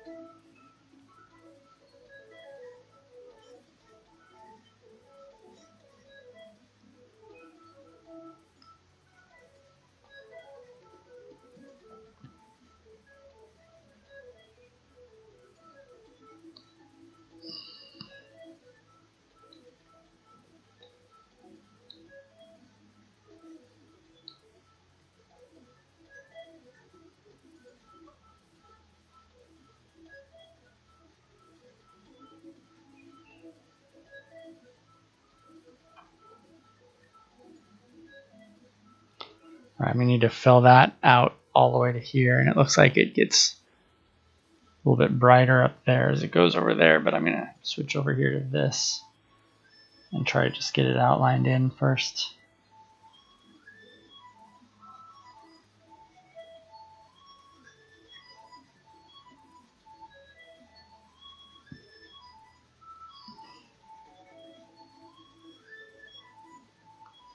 Oh, you guys can't see that down there. I'll bring this up here.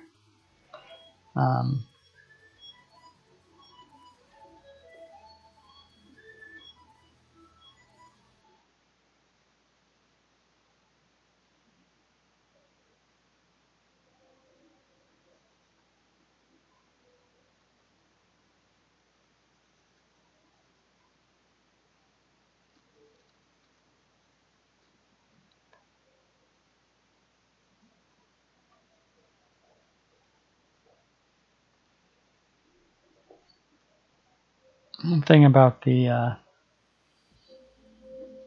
white charcoal is it smudges a bit, but there's kind of a point where it doesn't smudge past, where you kind of get what, as you rub it, you kind of, let's see.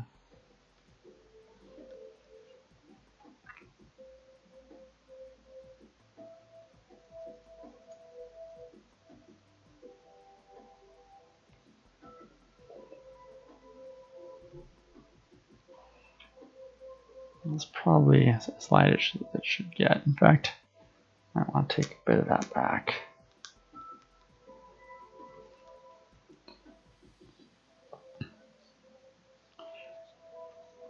It looks like some of its fur is kind of brown. It almost looks like it has spots over there on the left.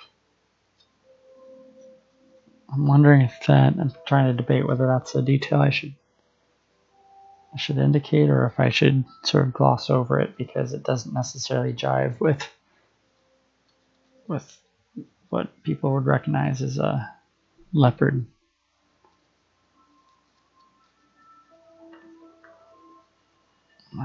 That's interesting part of work, is figuring out, the camera sees more than the human eye does.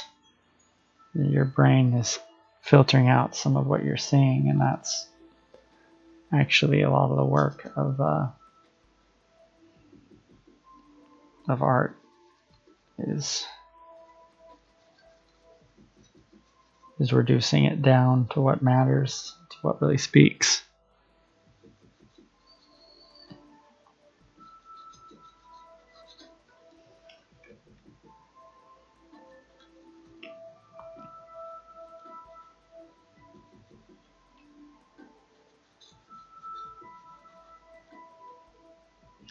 But on the other hand, the one thing that kind of can make art a lot more interesting is showing people those details that they don't normally see. So it's a balance.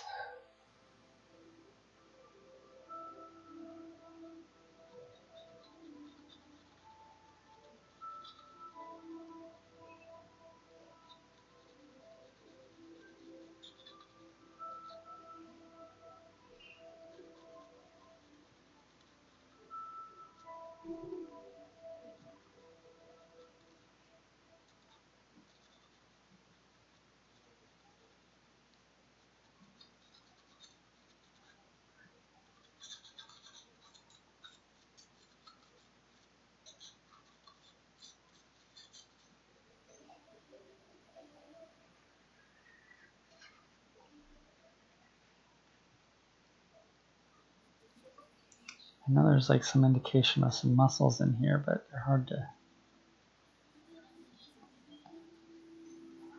separate out. There's definitely a shape to this here that kind of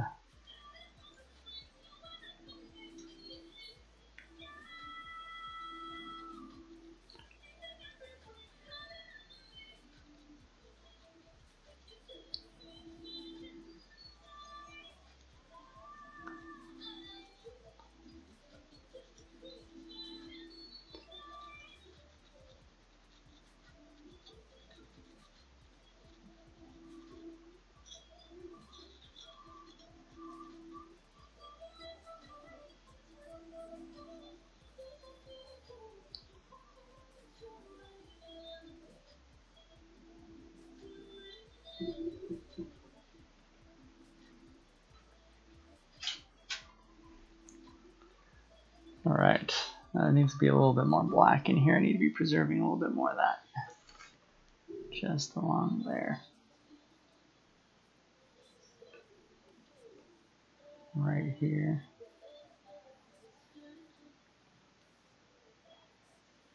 And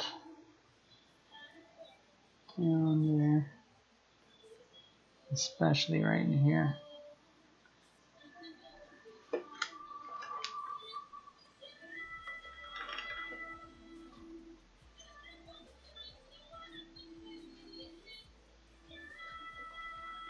See now, then it's darker in there. And this is all very...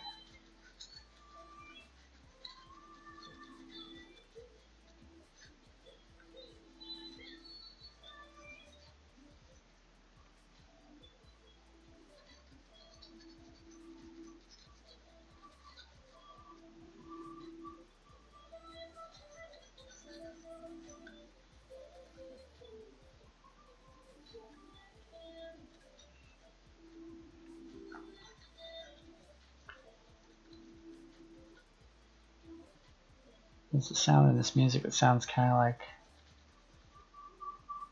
Yeah, it sounds to me like a computer when it writes to the disk.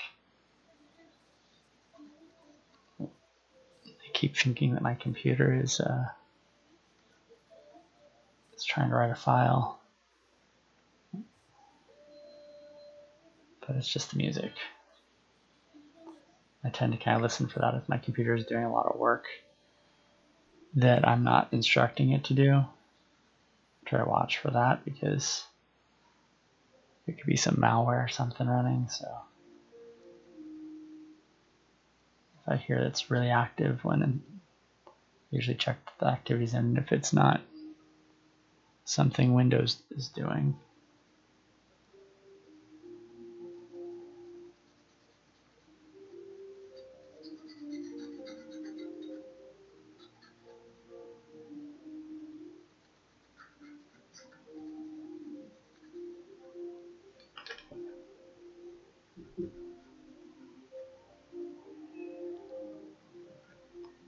Right, so there's definitely some very distinctive black right in here. And again right here. And a little bit right here. Actually, I probably don't have enough white to go in here, light in here to be able to see that, but I guess there's one more row there, I think.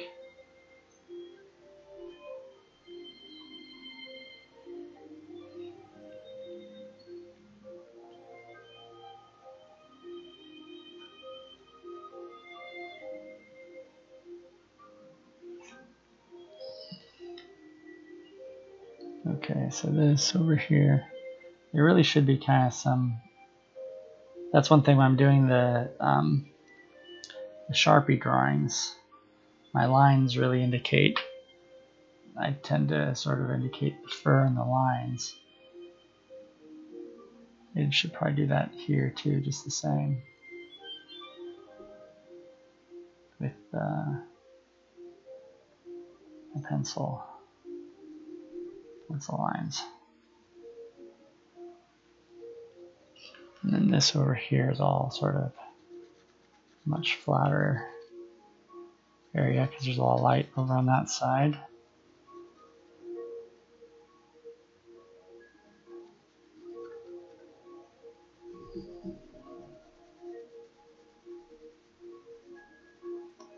And then I was saying before that this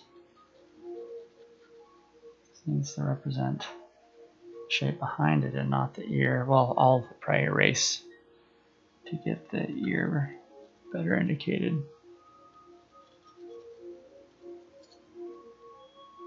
After I get a little.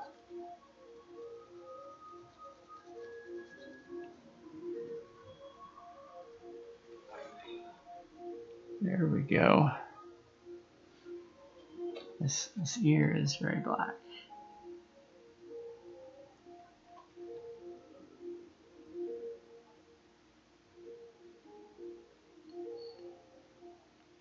Except it does a little bit in here. There's a little bit of an indication there.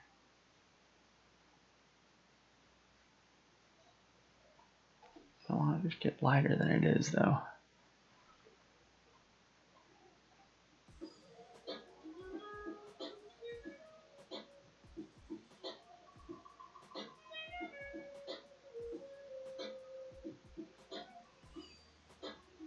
Okay, so this actually continues up and kind of meets together in here.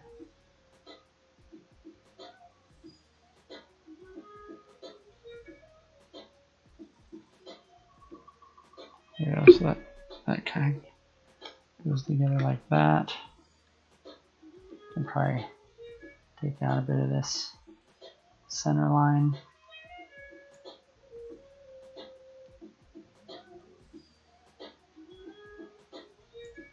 Got more in the center line up here that I put down in black lead earlier, which turned out to be a lot shinier than I realized. I thought it'd be really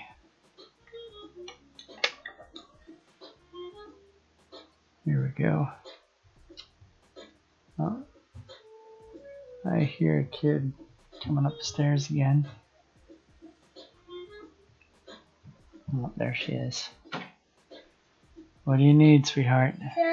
Yeah? My tummy hurts. Oh, I'm sorry. What, didn't you go potty? No.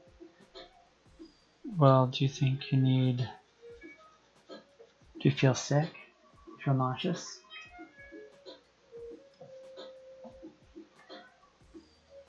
Are you hungry still? No.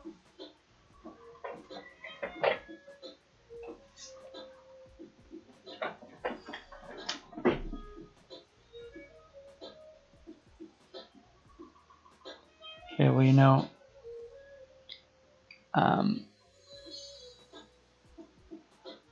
if your tummy hurts, that doesn't necessarily mean you should be up. I need to rest if you're not feeling well. And I don't know if there's anything I can give you for it.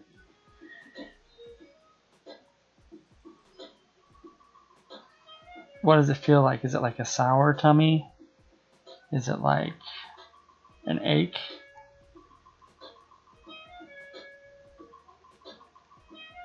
Are you feeling sick? Well, what can we do for you?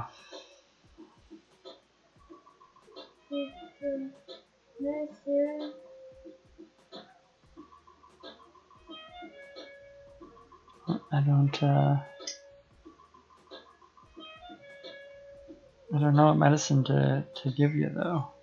There isn't really tummy medicine for little kids. And I'm worried that maybe you just need to eat a little bit more.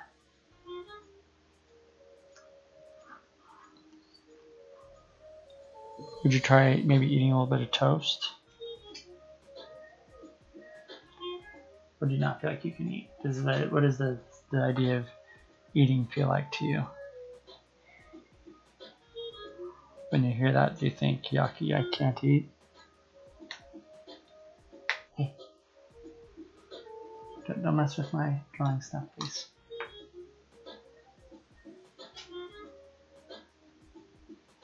Are you thirsty? Do you think you could drink something?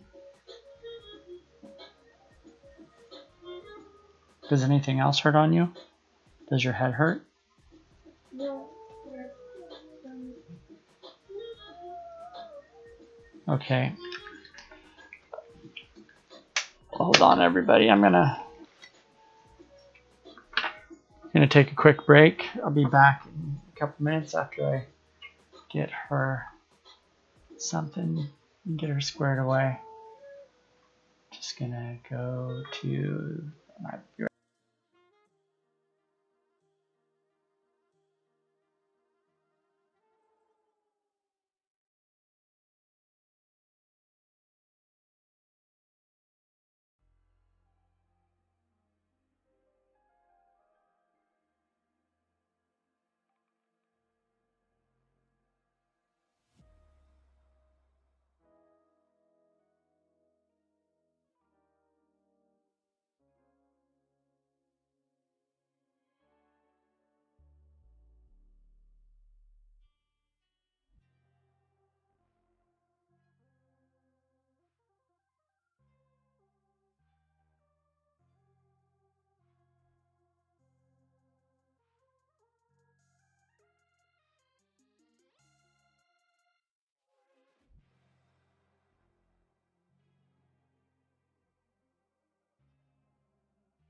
All right, I'm back. Got her some Tums, and we should be okay.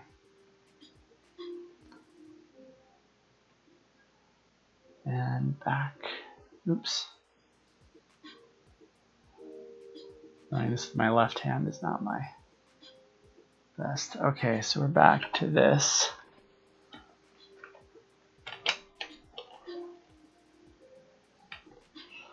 So down here, it gets pretty strong there, but we still want it to look a bit blurry to give us a sense of depth. That's sort of a new thing in art, is for a drawing to imitate, for art to imitate effects that happen only in a camera. In real life, we don't really see a blur.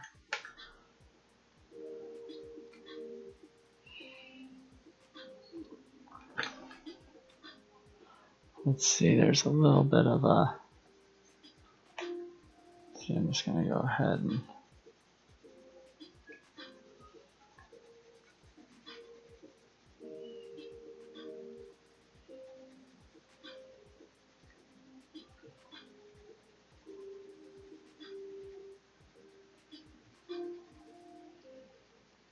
It's kind of like the exercise in art class, you know, where they give you the boxes to fill and you got to make them as flat as possible.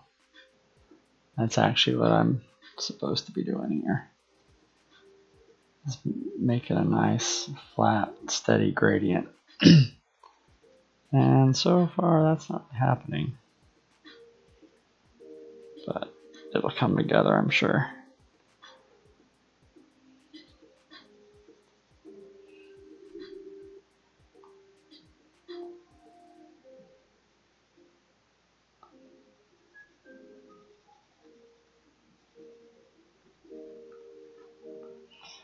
Yes, and I'm kind of questioning my thinking around actually indicating the camera blur. So I was talking about how that doesn't really, it's a lens behavior. It's not really a function of the artist's mind. So it kind of shows your hand a little bit, I think, to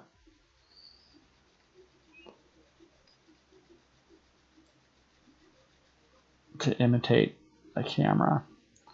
But I don't know, on the other hand, it does have kind of, and we see it, it's so pervasive, the lens is. You see it in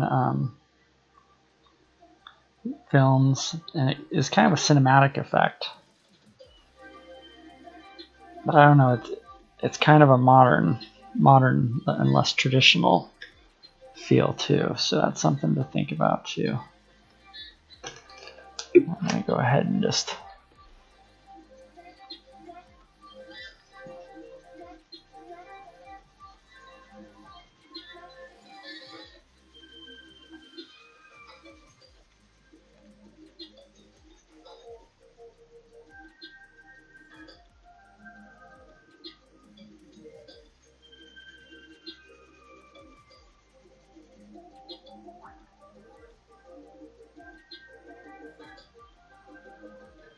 I know that is not necessarily what's happening down there, though. I know, I'd be interested to hear what you guys think about the to include lens effects in your drawing or not. Debate. See where you guys land on that one, because I'm a little in the middle right now. I think it's a lot more common, and I see it especially in digital art.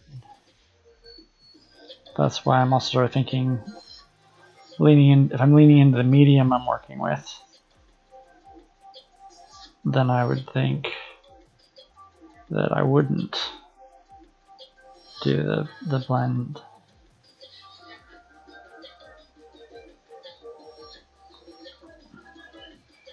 I've noticed in Kitslam's pencil drawings, he has the blur effect, and it looks really cool there. But I guess my question isn't just if the effect is cool or if artists I admire do it. It's more a question of what is right for me and what is the feeling of the work I'm doing currently, right? What style am I going for?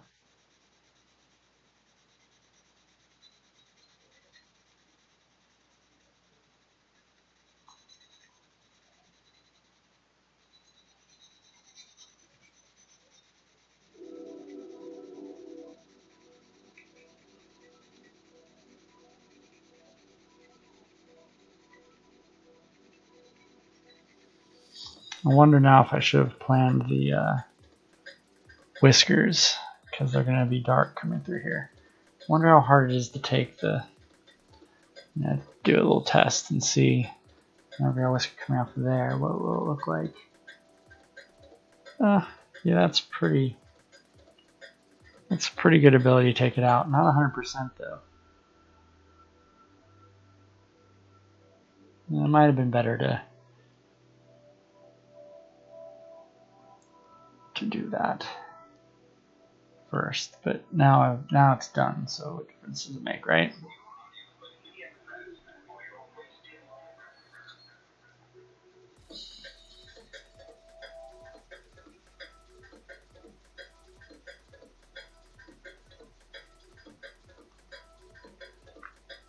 This is good shading music. You're filling in a large area.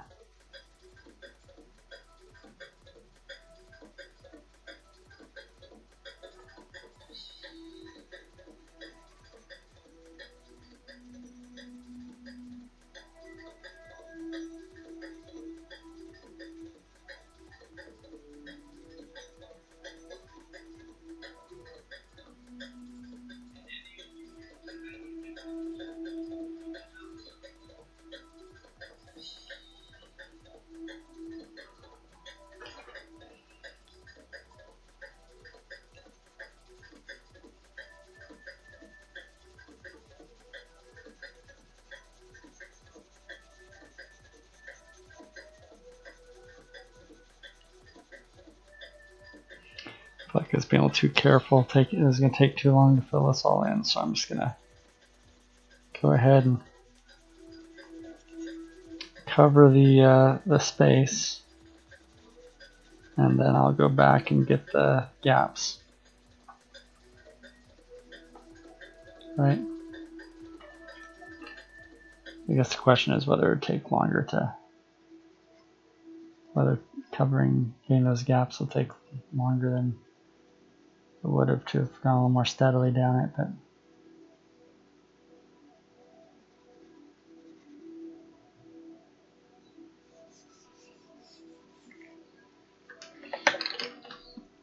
I don't know. It's kind of a big project to do. Color in so much white.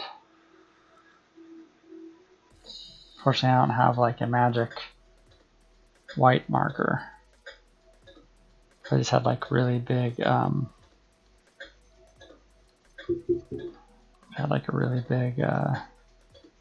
need like my Magnum version of my, like this pen, you know. If I just had like a white version of that, except charcoal, that would have been nice. A little limited here.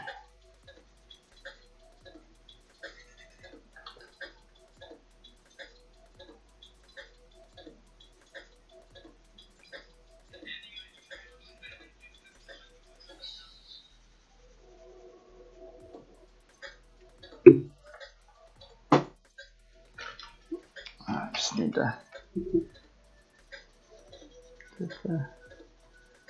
get the corners here.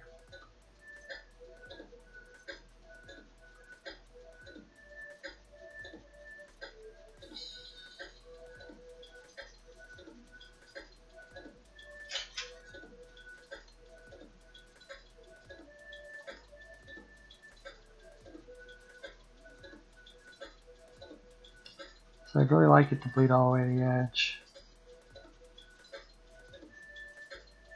Sometimes I just crop my image afterward when I post it, but it is nice if it just actually goes all the way to the edge. It's a little more impactful.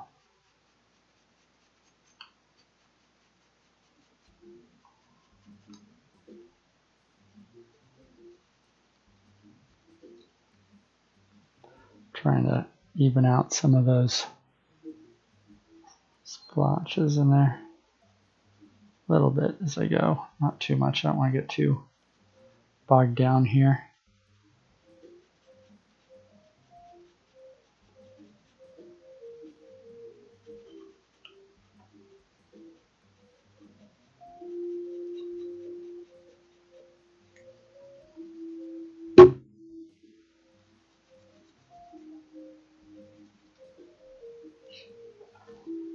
And there's a little bit of gradation happening here to match what I see there, but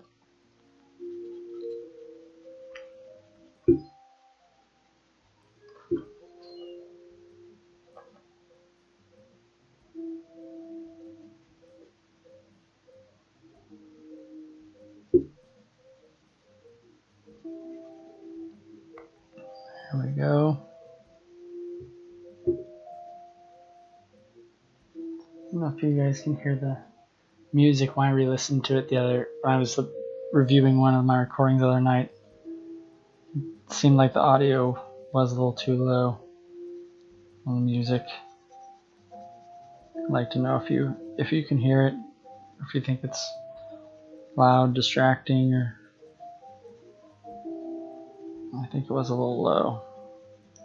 I mean, the idea is I should be able to talk over it, but at the same time, it should at least be present.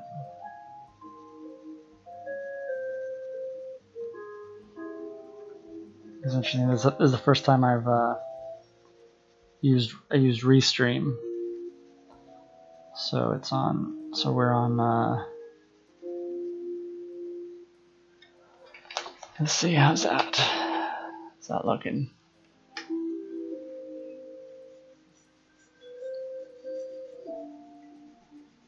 I think I am gonna try to keep away from going for too obvious of a camera blur. It will probably look a little blurred just from smudging, but I think I'm going for a more traditional look. Less of a modern cinematic look.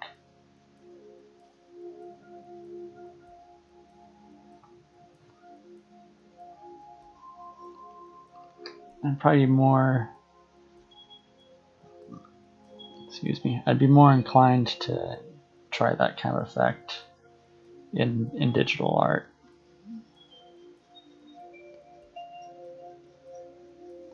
Not sure why. Well, I guess like I was saying, because before there was a camera and people were just working in pencil and in paints, people hadn't seen that blur effect before, and they worked from life and from sight.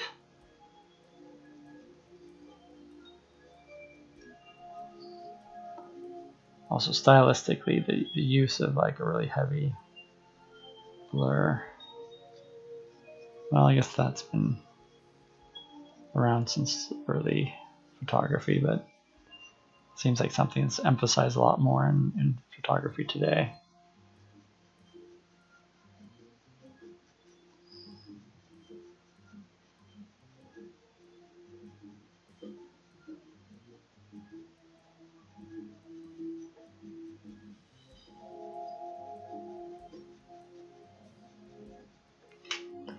All right.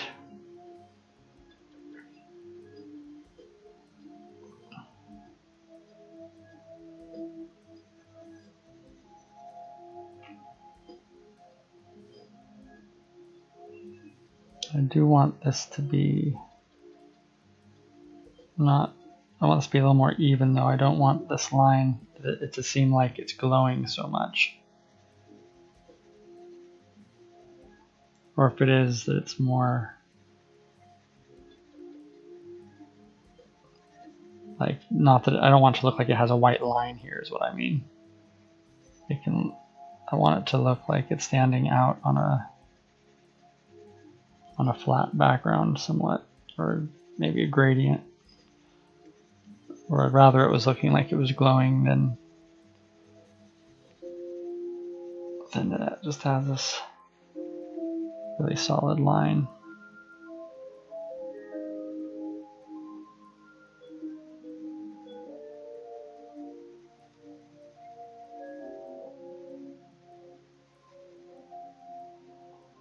Sort of leaving that whisker there for now until I'm realizing I have a lot of work to do coming back on this, so I probably shouldn't. I'd originally thought I wanted to do this first because I thought I was going to be doing a lot of smudging. And I did do a little bit of smudging, but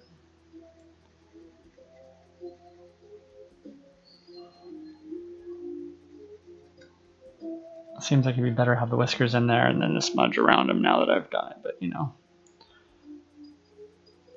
Create and learn.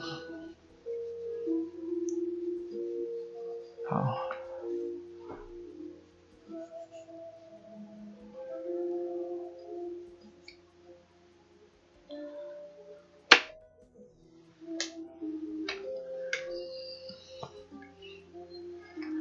I think this one does have somewhat of the intensity that I was talking about. This chair can drive me nuts. Okay, there we go. And take out a little bit of these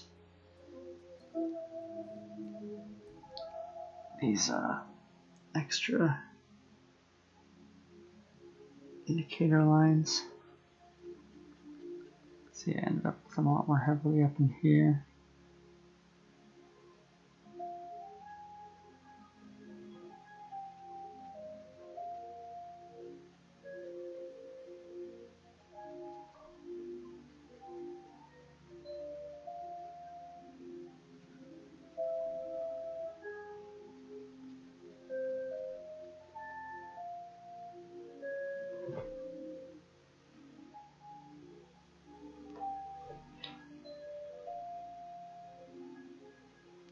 Alright, I probably shouldn't do too much more of that. Okay.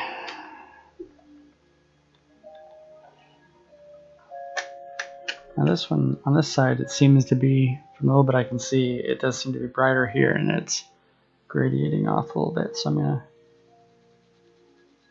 work out from here a little bit more.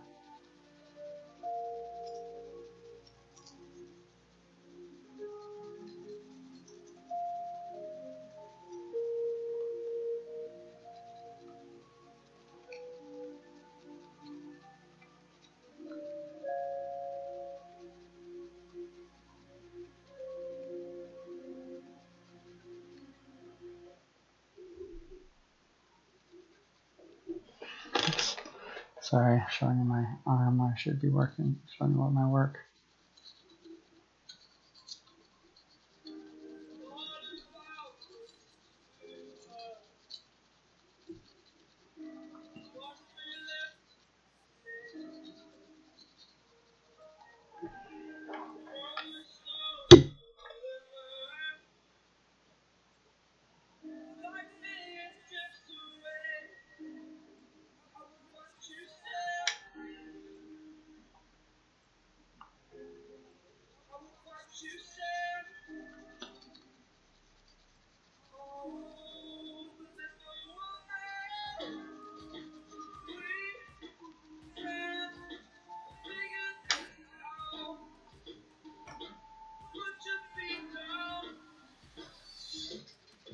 I'm realizing that I'm going different directions with the angle of it, and that creates kind of a weird contrast. So I'm gonna switch this up now and go this way.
I don't really get this kind of music.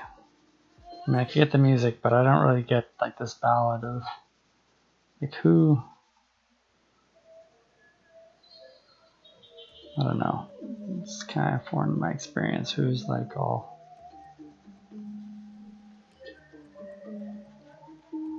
I don't know.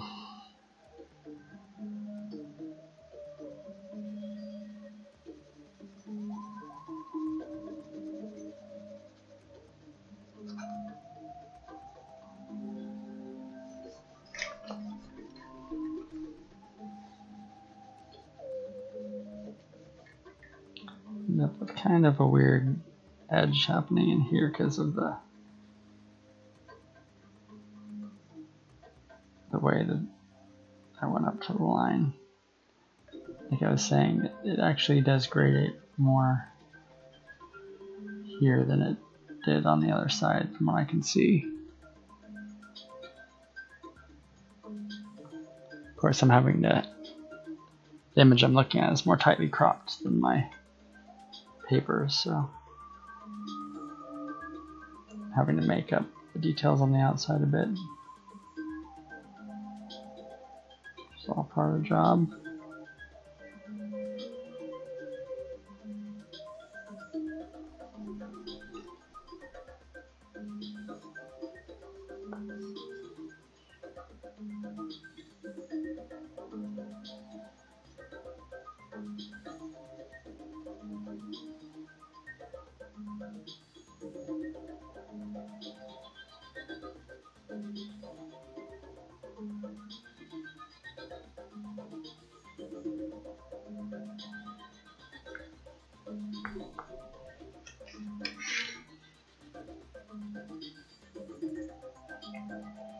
I can't remember, did I? Yeah, my center line is supposed to allow me to go right up to here. I should be going a little bit closer to the edge here. But then that line right there where the ring holes start, that is the end.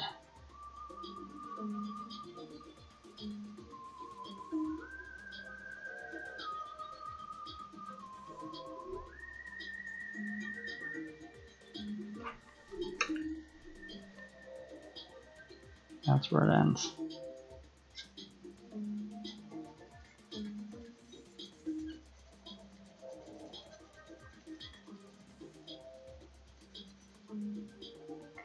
Oh boy, it gets a lot lighter actually up here.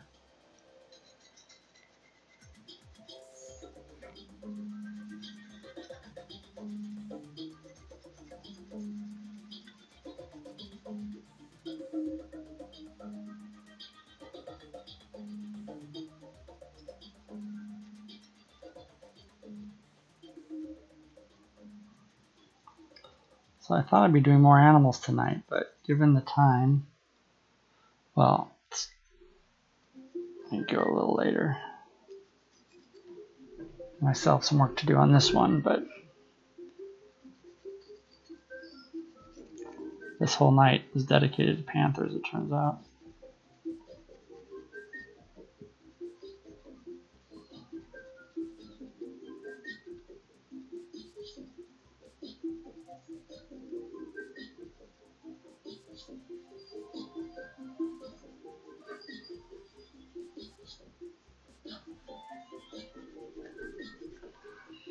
All right, let's look at that.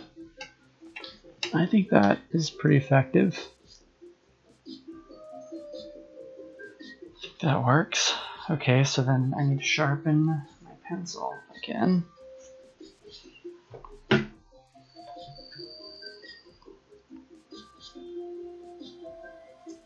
And then it's time to work on those. Just a little bit of detail around the ears maybe to get in there.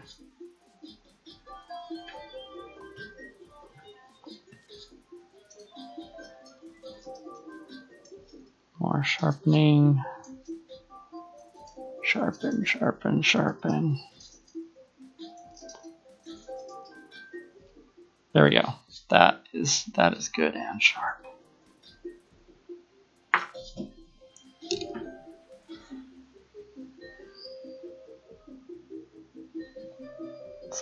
See, that is nice sharp. So let's see, there's a little bit in here.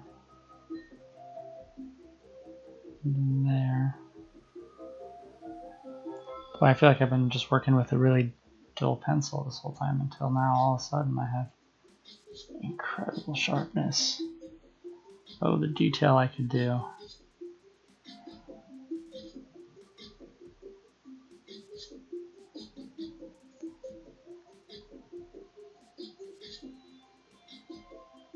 And up in here we've got this. And the hair going up like that.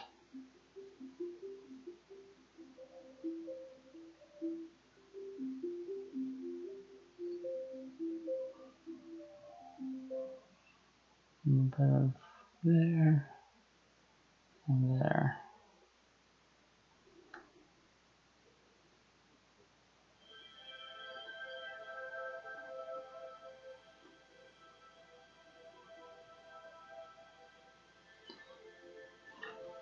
There we go. And it's a little bit, I wonder if I have a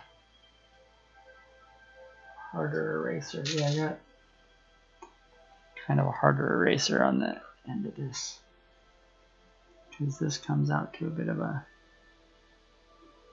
point right here.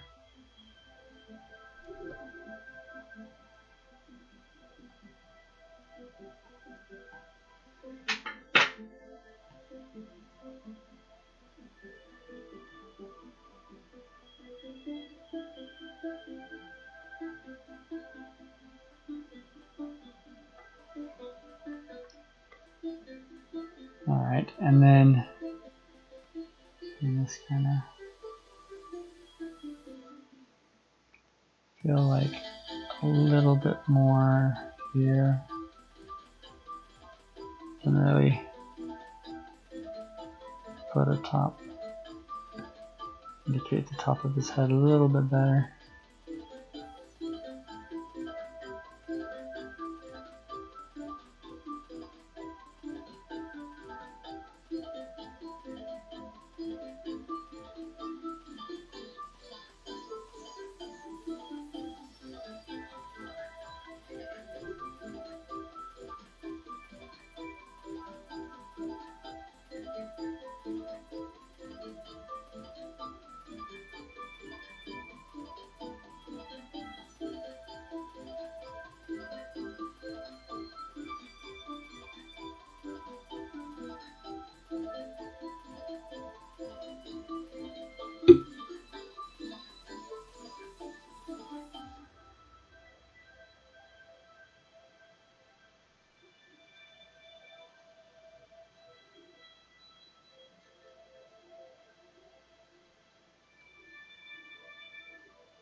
All right. So back to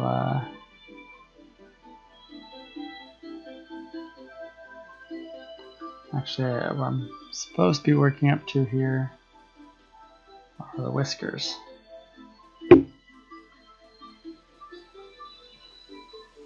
So I'm gonna, although I feel like I need a little bit more on the nose.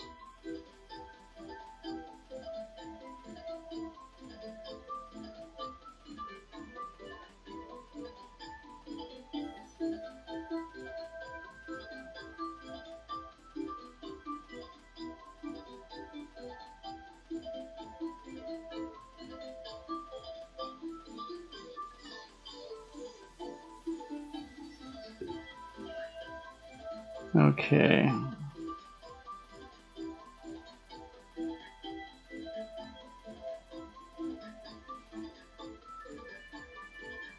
A few places where though these highlights, little bits of fur can kind of add that little touch of magic that you see in some illustrations. Not that I am necessarily, but I can think of those paintings that were done by that. I think they were airbrush paintings by the artist that did like all those 80s things. He'd usually sort of emphasize these highlights.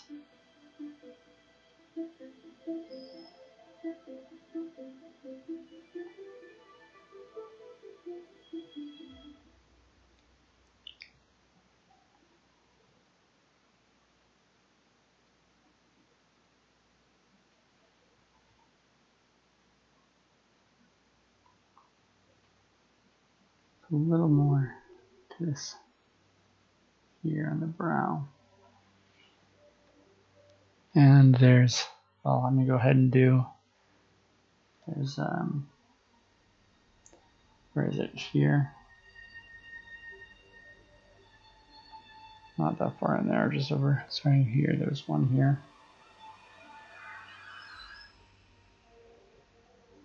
There's one here.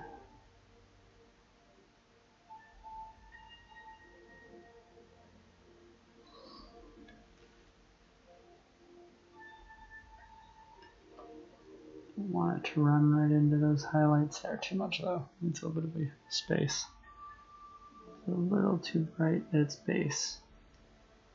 It's a little too strong right there. Well, that is how it is. Okay, so I didn't really do that much over here.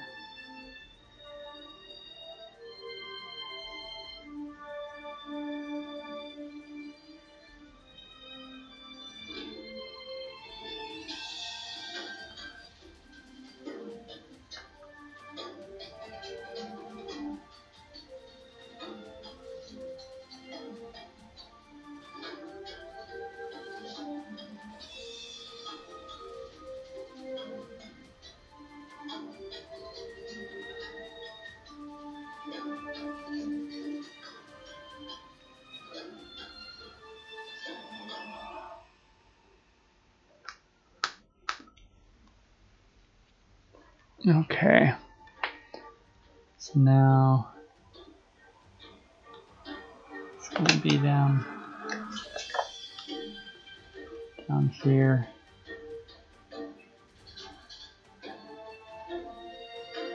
See, there's one coming off over here, like this.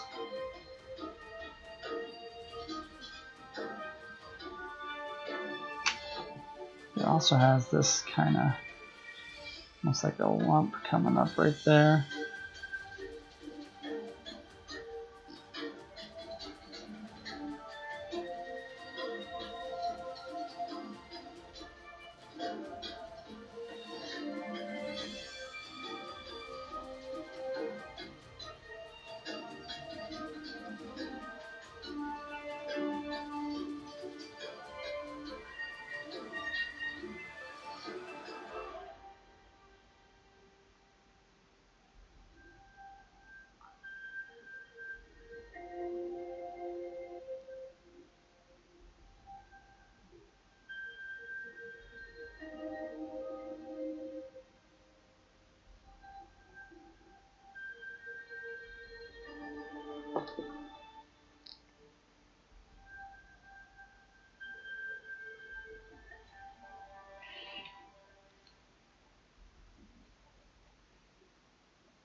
There's also a little bit of one right here.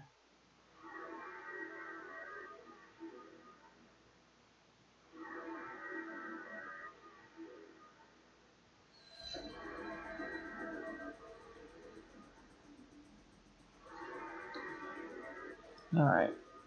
I don't want to get too bogged down in some of these details. I think having it look kind of sketchy is alright. It's part of the charm.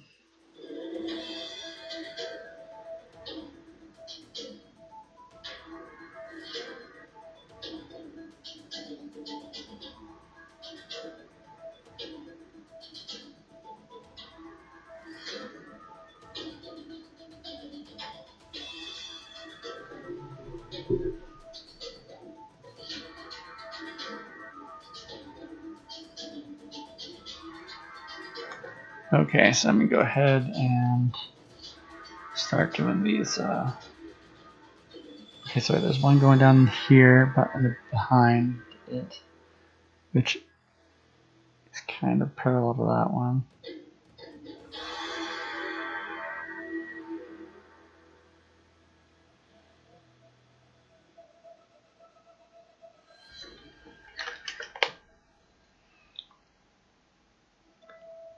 There's 3 of these right here. So one.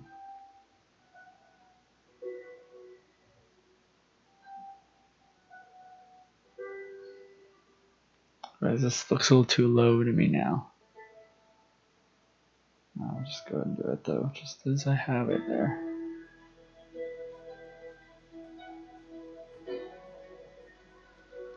Now that angle looks totally wrong.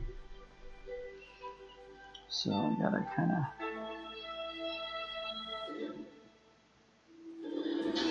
I guess I just need to.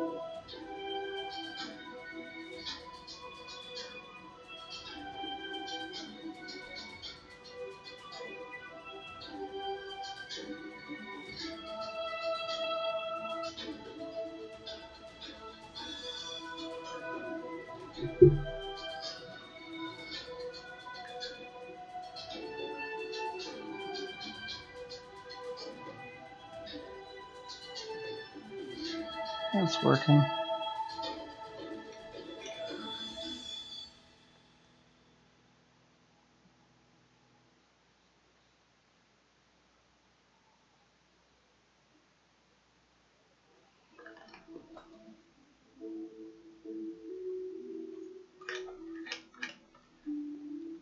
Let's see, we got 4th one. What about his whiskers? Yeah, and that was kind of taking a while to get into them, but that's where I was headed.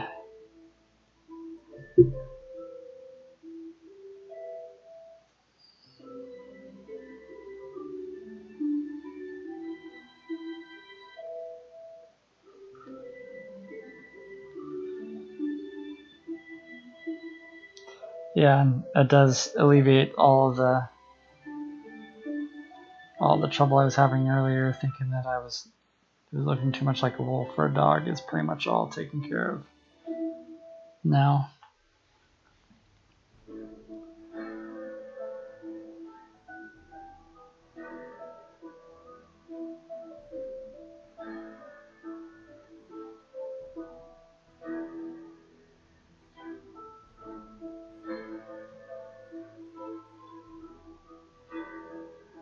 Oh, thanks, Catlin. It's coming along. See, this one I think is actually brighter than the others. And the second one, no, the third one, is a little bit lighter.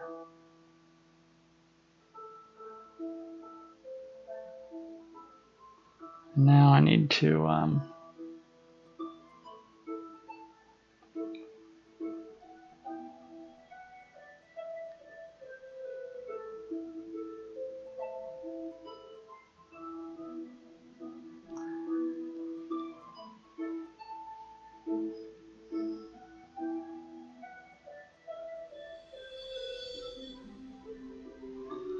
I can't tell because the source crops it how far they go. I believe the rule with whiskers is that they're supposed to be as wide as their body so that they can measure getting through places. Then I actually heard that that was an urban legend because cats actually do get stuck. Whiskers don't always tell them whether they fit through somewhere, apparently. I think it's more likely that their whiskers though would tell them that, and they just sometimes are, I don't know, sometimes they malfunction and get stuck because they're going too fast or something.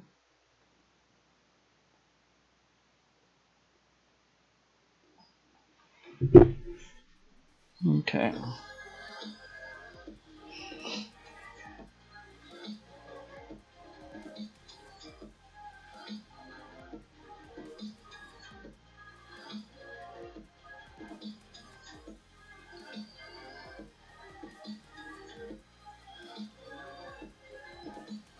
I get a nice sort of sharp edge with the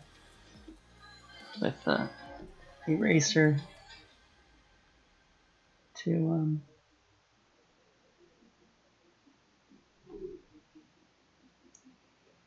put in a good.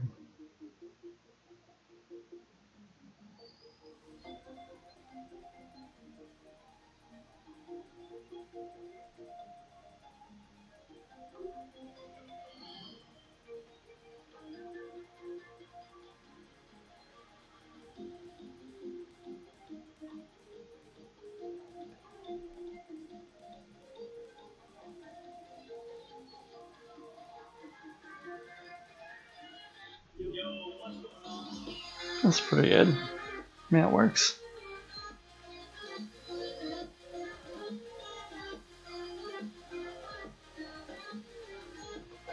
Now, this one totally curves off.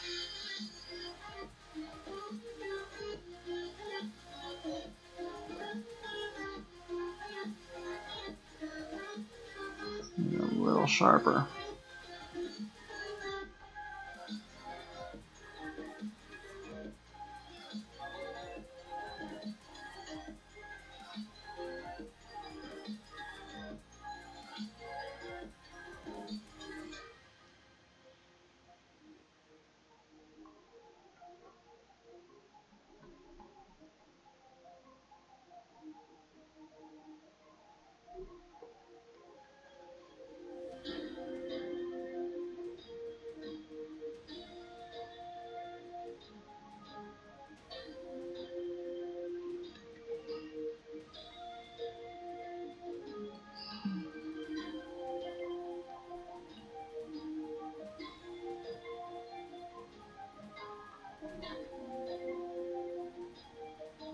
I don't know why I'm slowing down the whiskers, it just seems like a very fine detail here.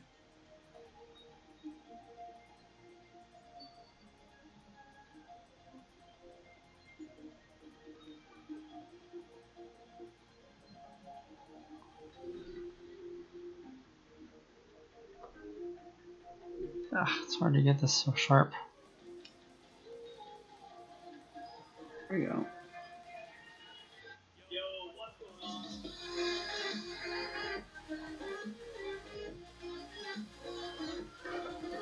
Alright.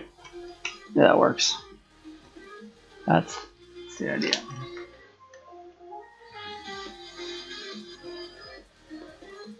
Okay, so there's a couple more short ones right after that.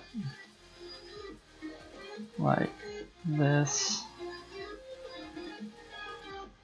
And another one that sort of crisscrosses it. Like this.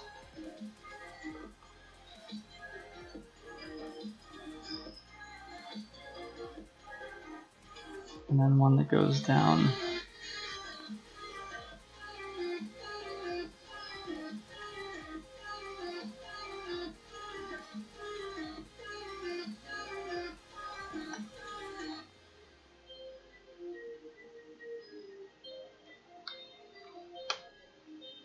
Now let's see, getting down to here.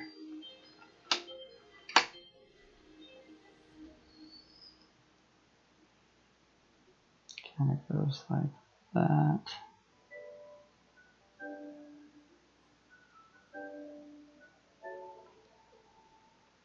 There's one right there that's real bright and thick.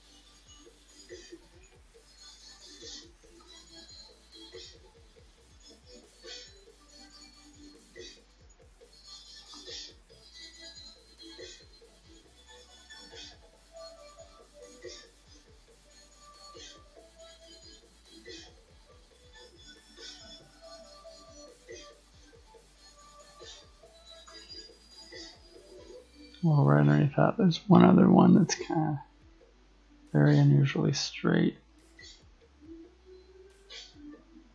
That.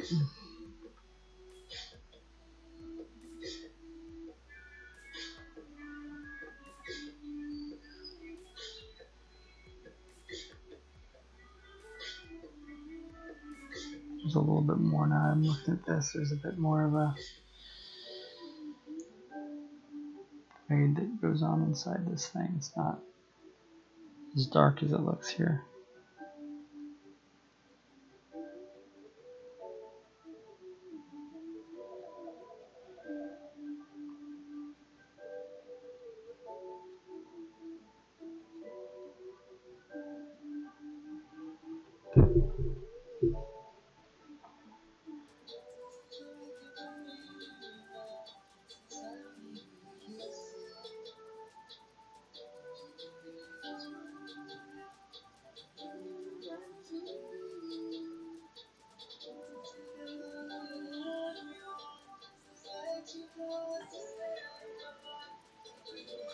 There's a little bit of black in there. That looks like somehow I lost the black.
A little bit of a black indication around it.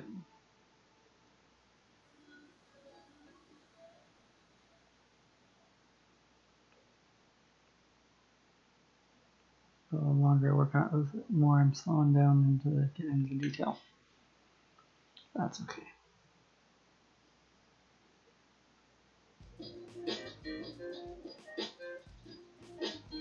Alright, that's fine. Actually, that did help a lot. That was probably worth getting into.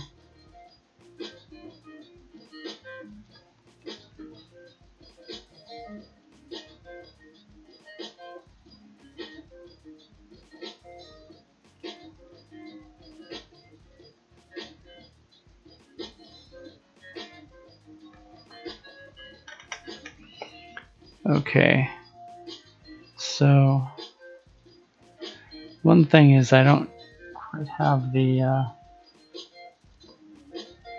dots that usually appear here. I'm wondering if I can get them with a little bit of, oops, if I can get them a little bit with the eraser here.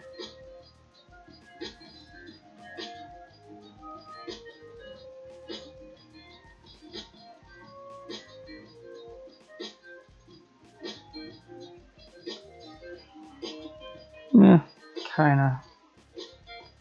It's not quite. It's more pronounced on the other side. I better just keep going with the whiskers. So starting right about there.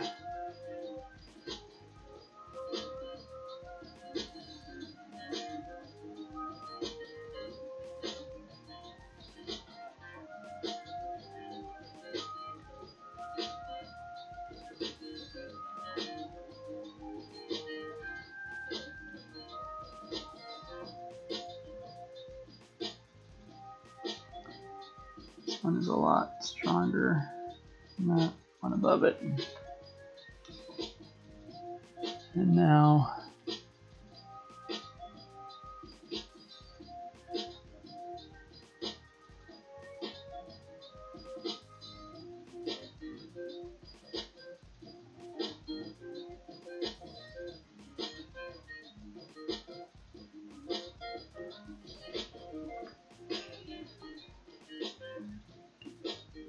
it's funny, when I started this, I did not anticipate it being this involved. For some reason I thought I would just kind of indicate some details, but it just kind of developed on its own, I guess. Took on a life of its own. Ended up filling the whole thing in.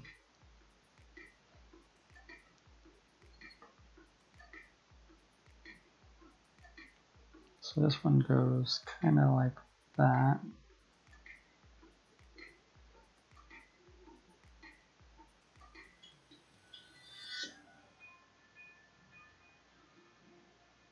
And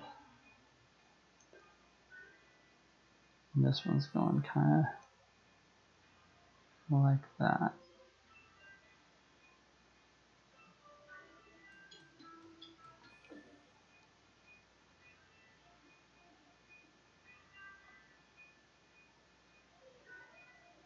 There's the third one here. This feels a little uneven right here though. That side was much more even. I'm going to go ahead and put one more in here just to even it out. Let's see. One. I don't know. Maybe it's just that this is too low. Can I even take it out though? No, I don't think I can. Okay, so then the rule would be to accommodate. Just going to go ahead and do one.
Alright.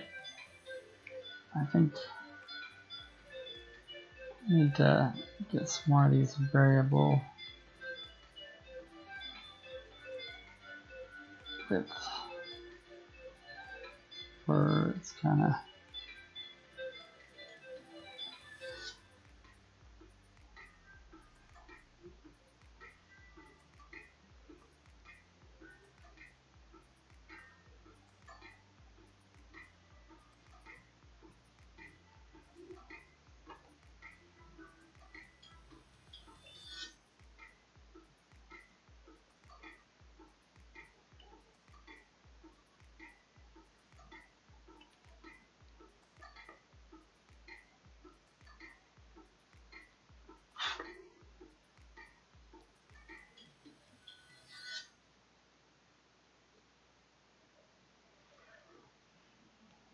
Alright, so now I've got that kind of worked out. I need these really thick ones.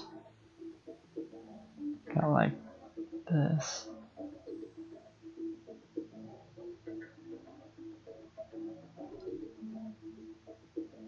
And this one crisscrosses it. A lot of these crisscross down here. This one goes like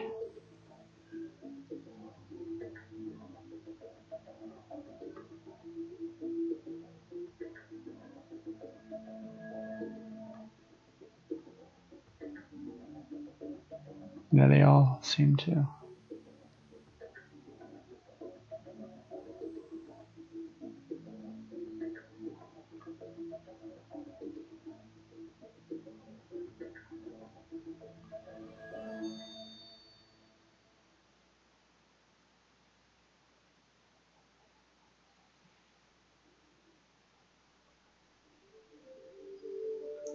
Starting to lose my real fine point there.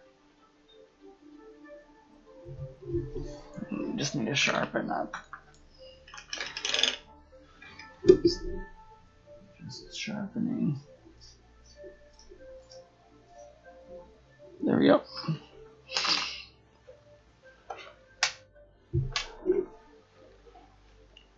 See if I can.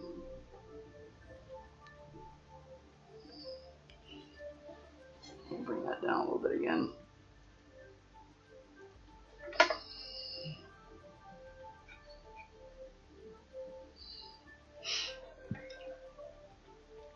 Okay. There's a little bit more.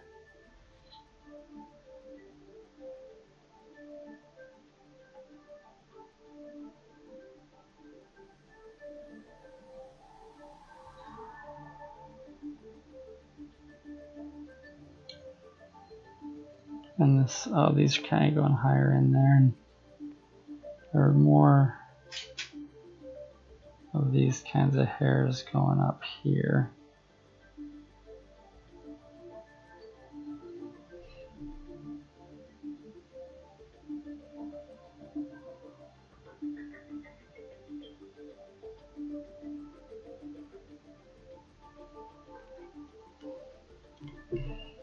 So a little more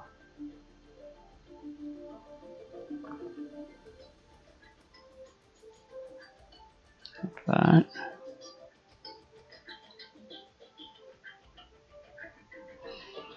All right, I guess that's the gist of it.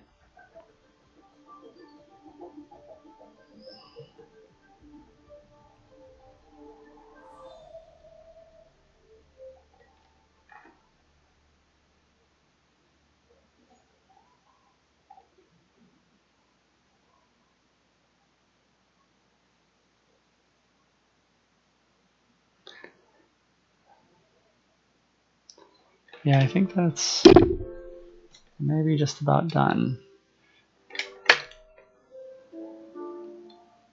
Trying to look to see if I missed any major details that need to be there. This kind of works out into there a little bit. These are kind of important indicators here.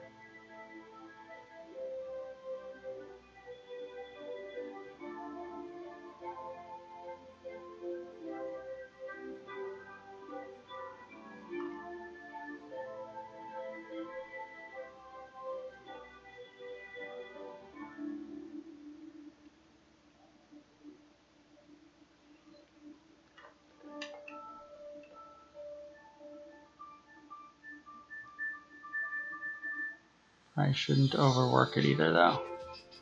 That's an important rule. My grandma, who taught me watercolor painting and oil painting, she taught me watercolor painting when I was really little, like 3, and she taught me oil painting. I was like 17 or 18, and she would always tell me, "Don't overwork it." That was the thing she was always telling me.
Alright, I think I'm gonna make myself stop very soon. Right after that, I think. Yeah. Okay.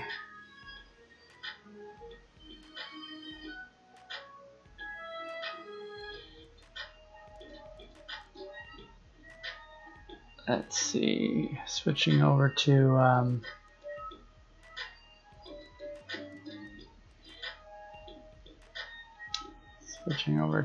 this view. Alright, well, thanks for joining. Actually, well, real quick, I usually like to try to revisit what I did. We didn't do that many pictures, though, so I'll just run through these in case you didn't get to see them earlier. I was doing some pencil sketches earlier, just different angles, trying to get a feel for the panther. I did these. This was the study for the one that I did. It's there on the right. There's one where you can see more of its body. And then this, of course, is what you just saw me working on, which is now finished. And that's it for tonight. It was a fun stream, and enjoyed hanging out with everybody. Lively conversation that was going on earlier. So that's it for tonight. I hope you'll join me on Sunday night. I stream Tuesdays at 8. Let me stop the music. So I stream Tuesdays at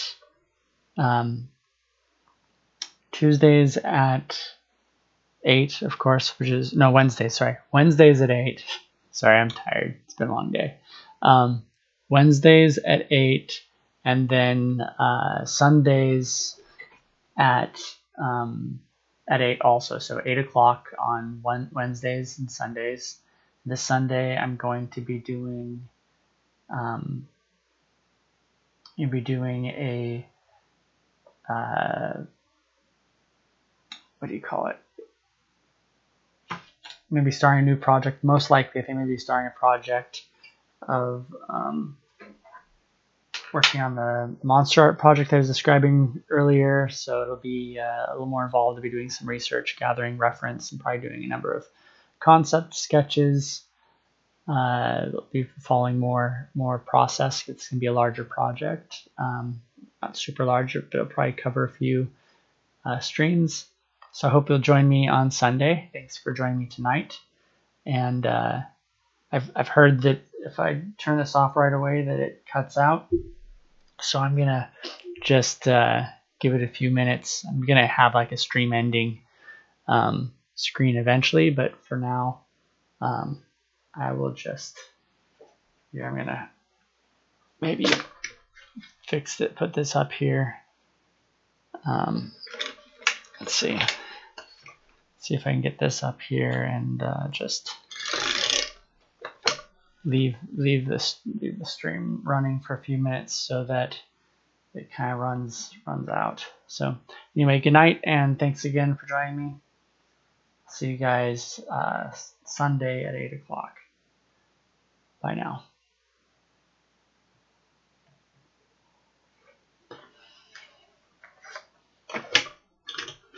Trying to prop this up a little bit somewhat.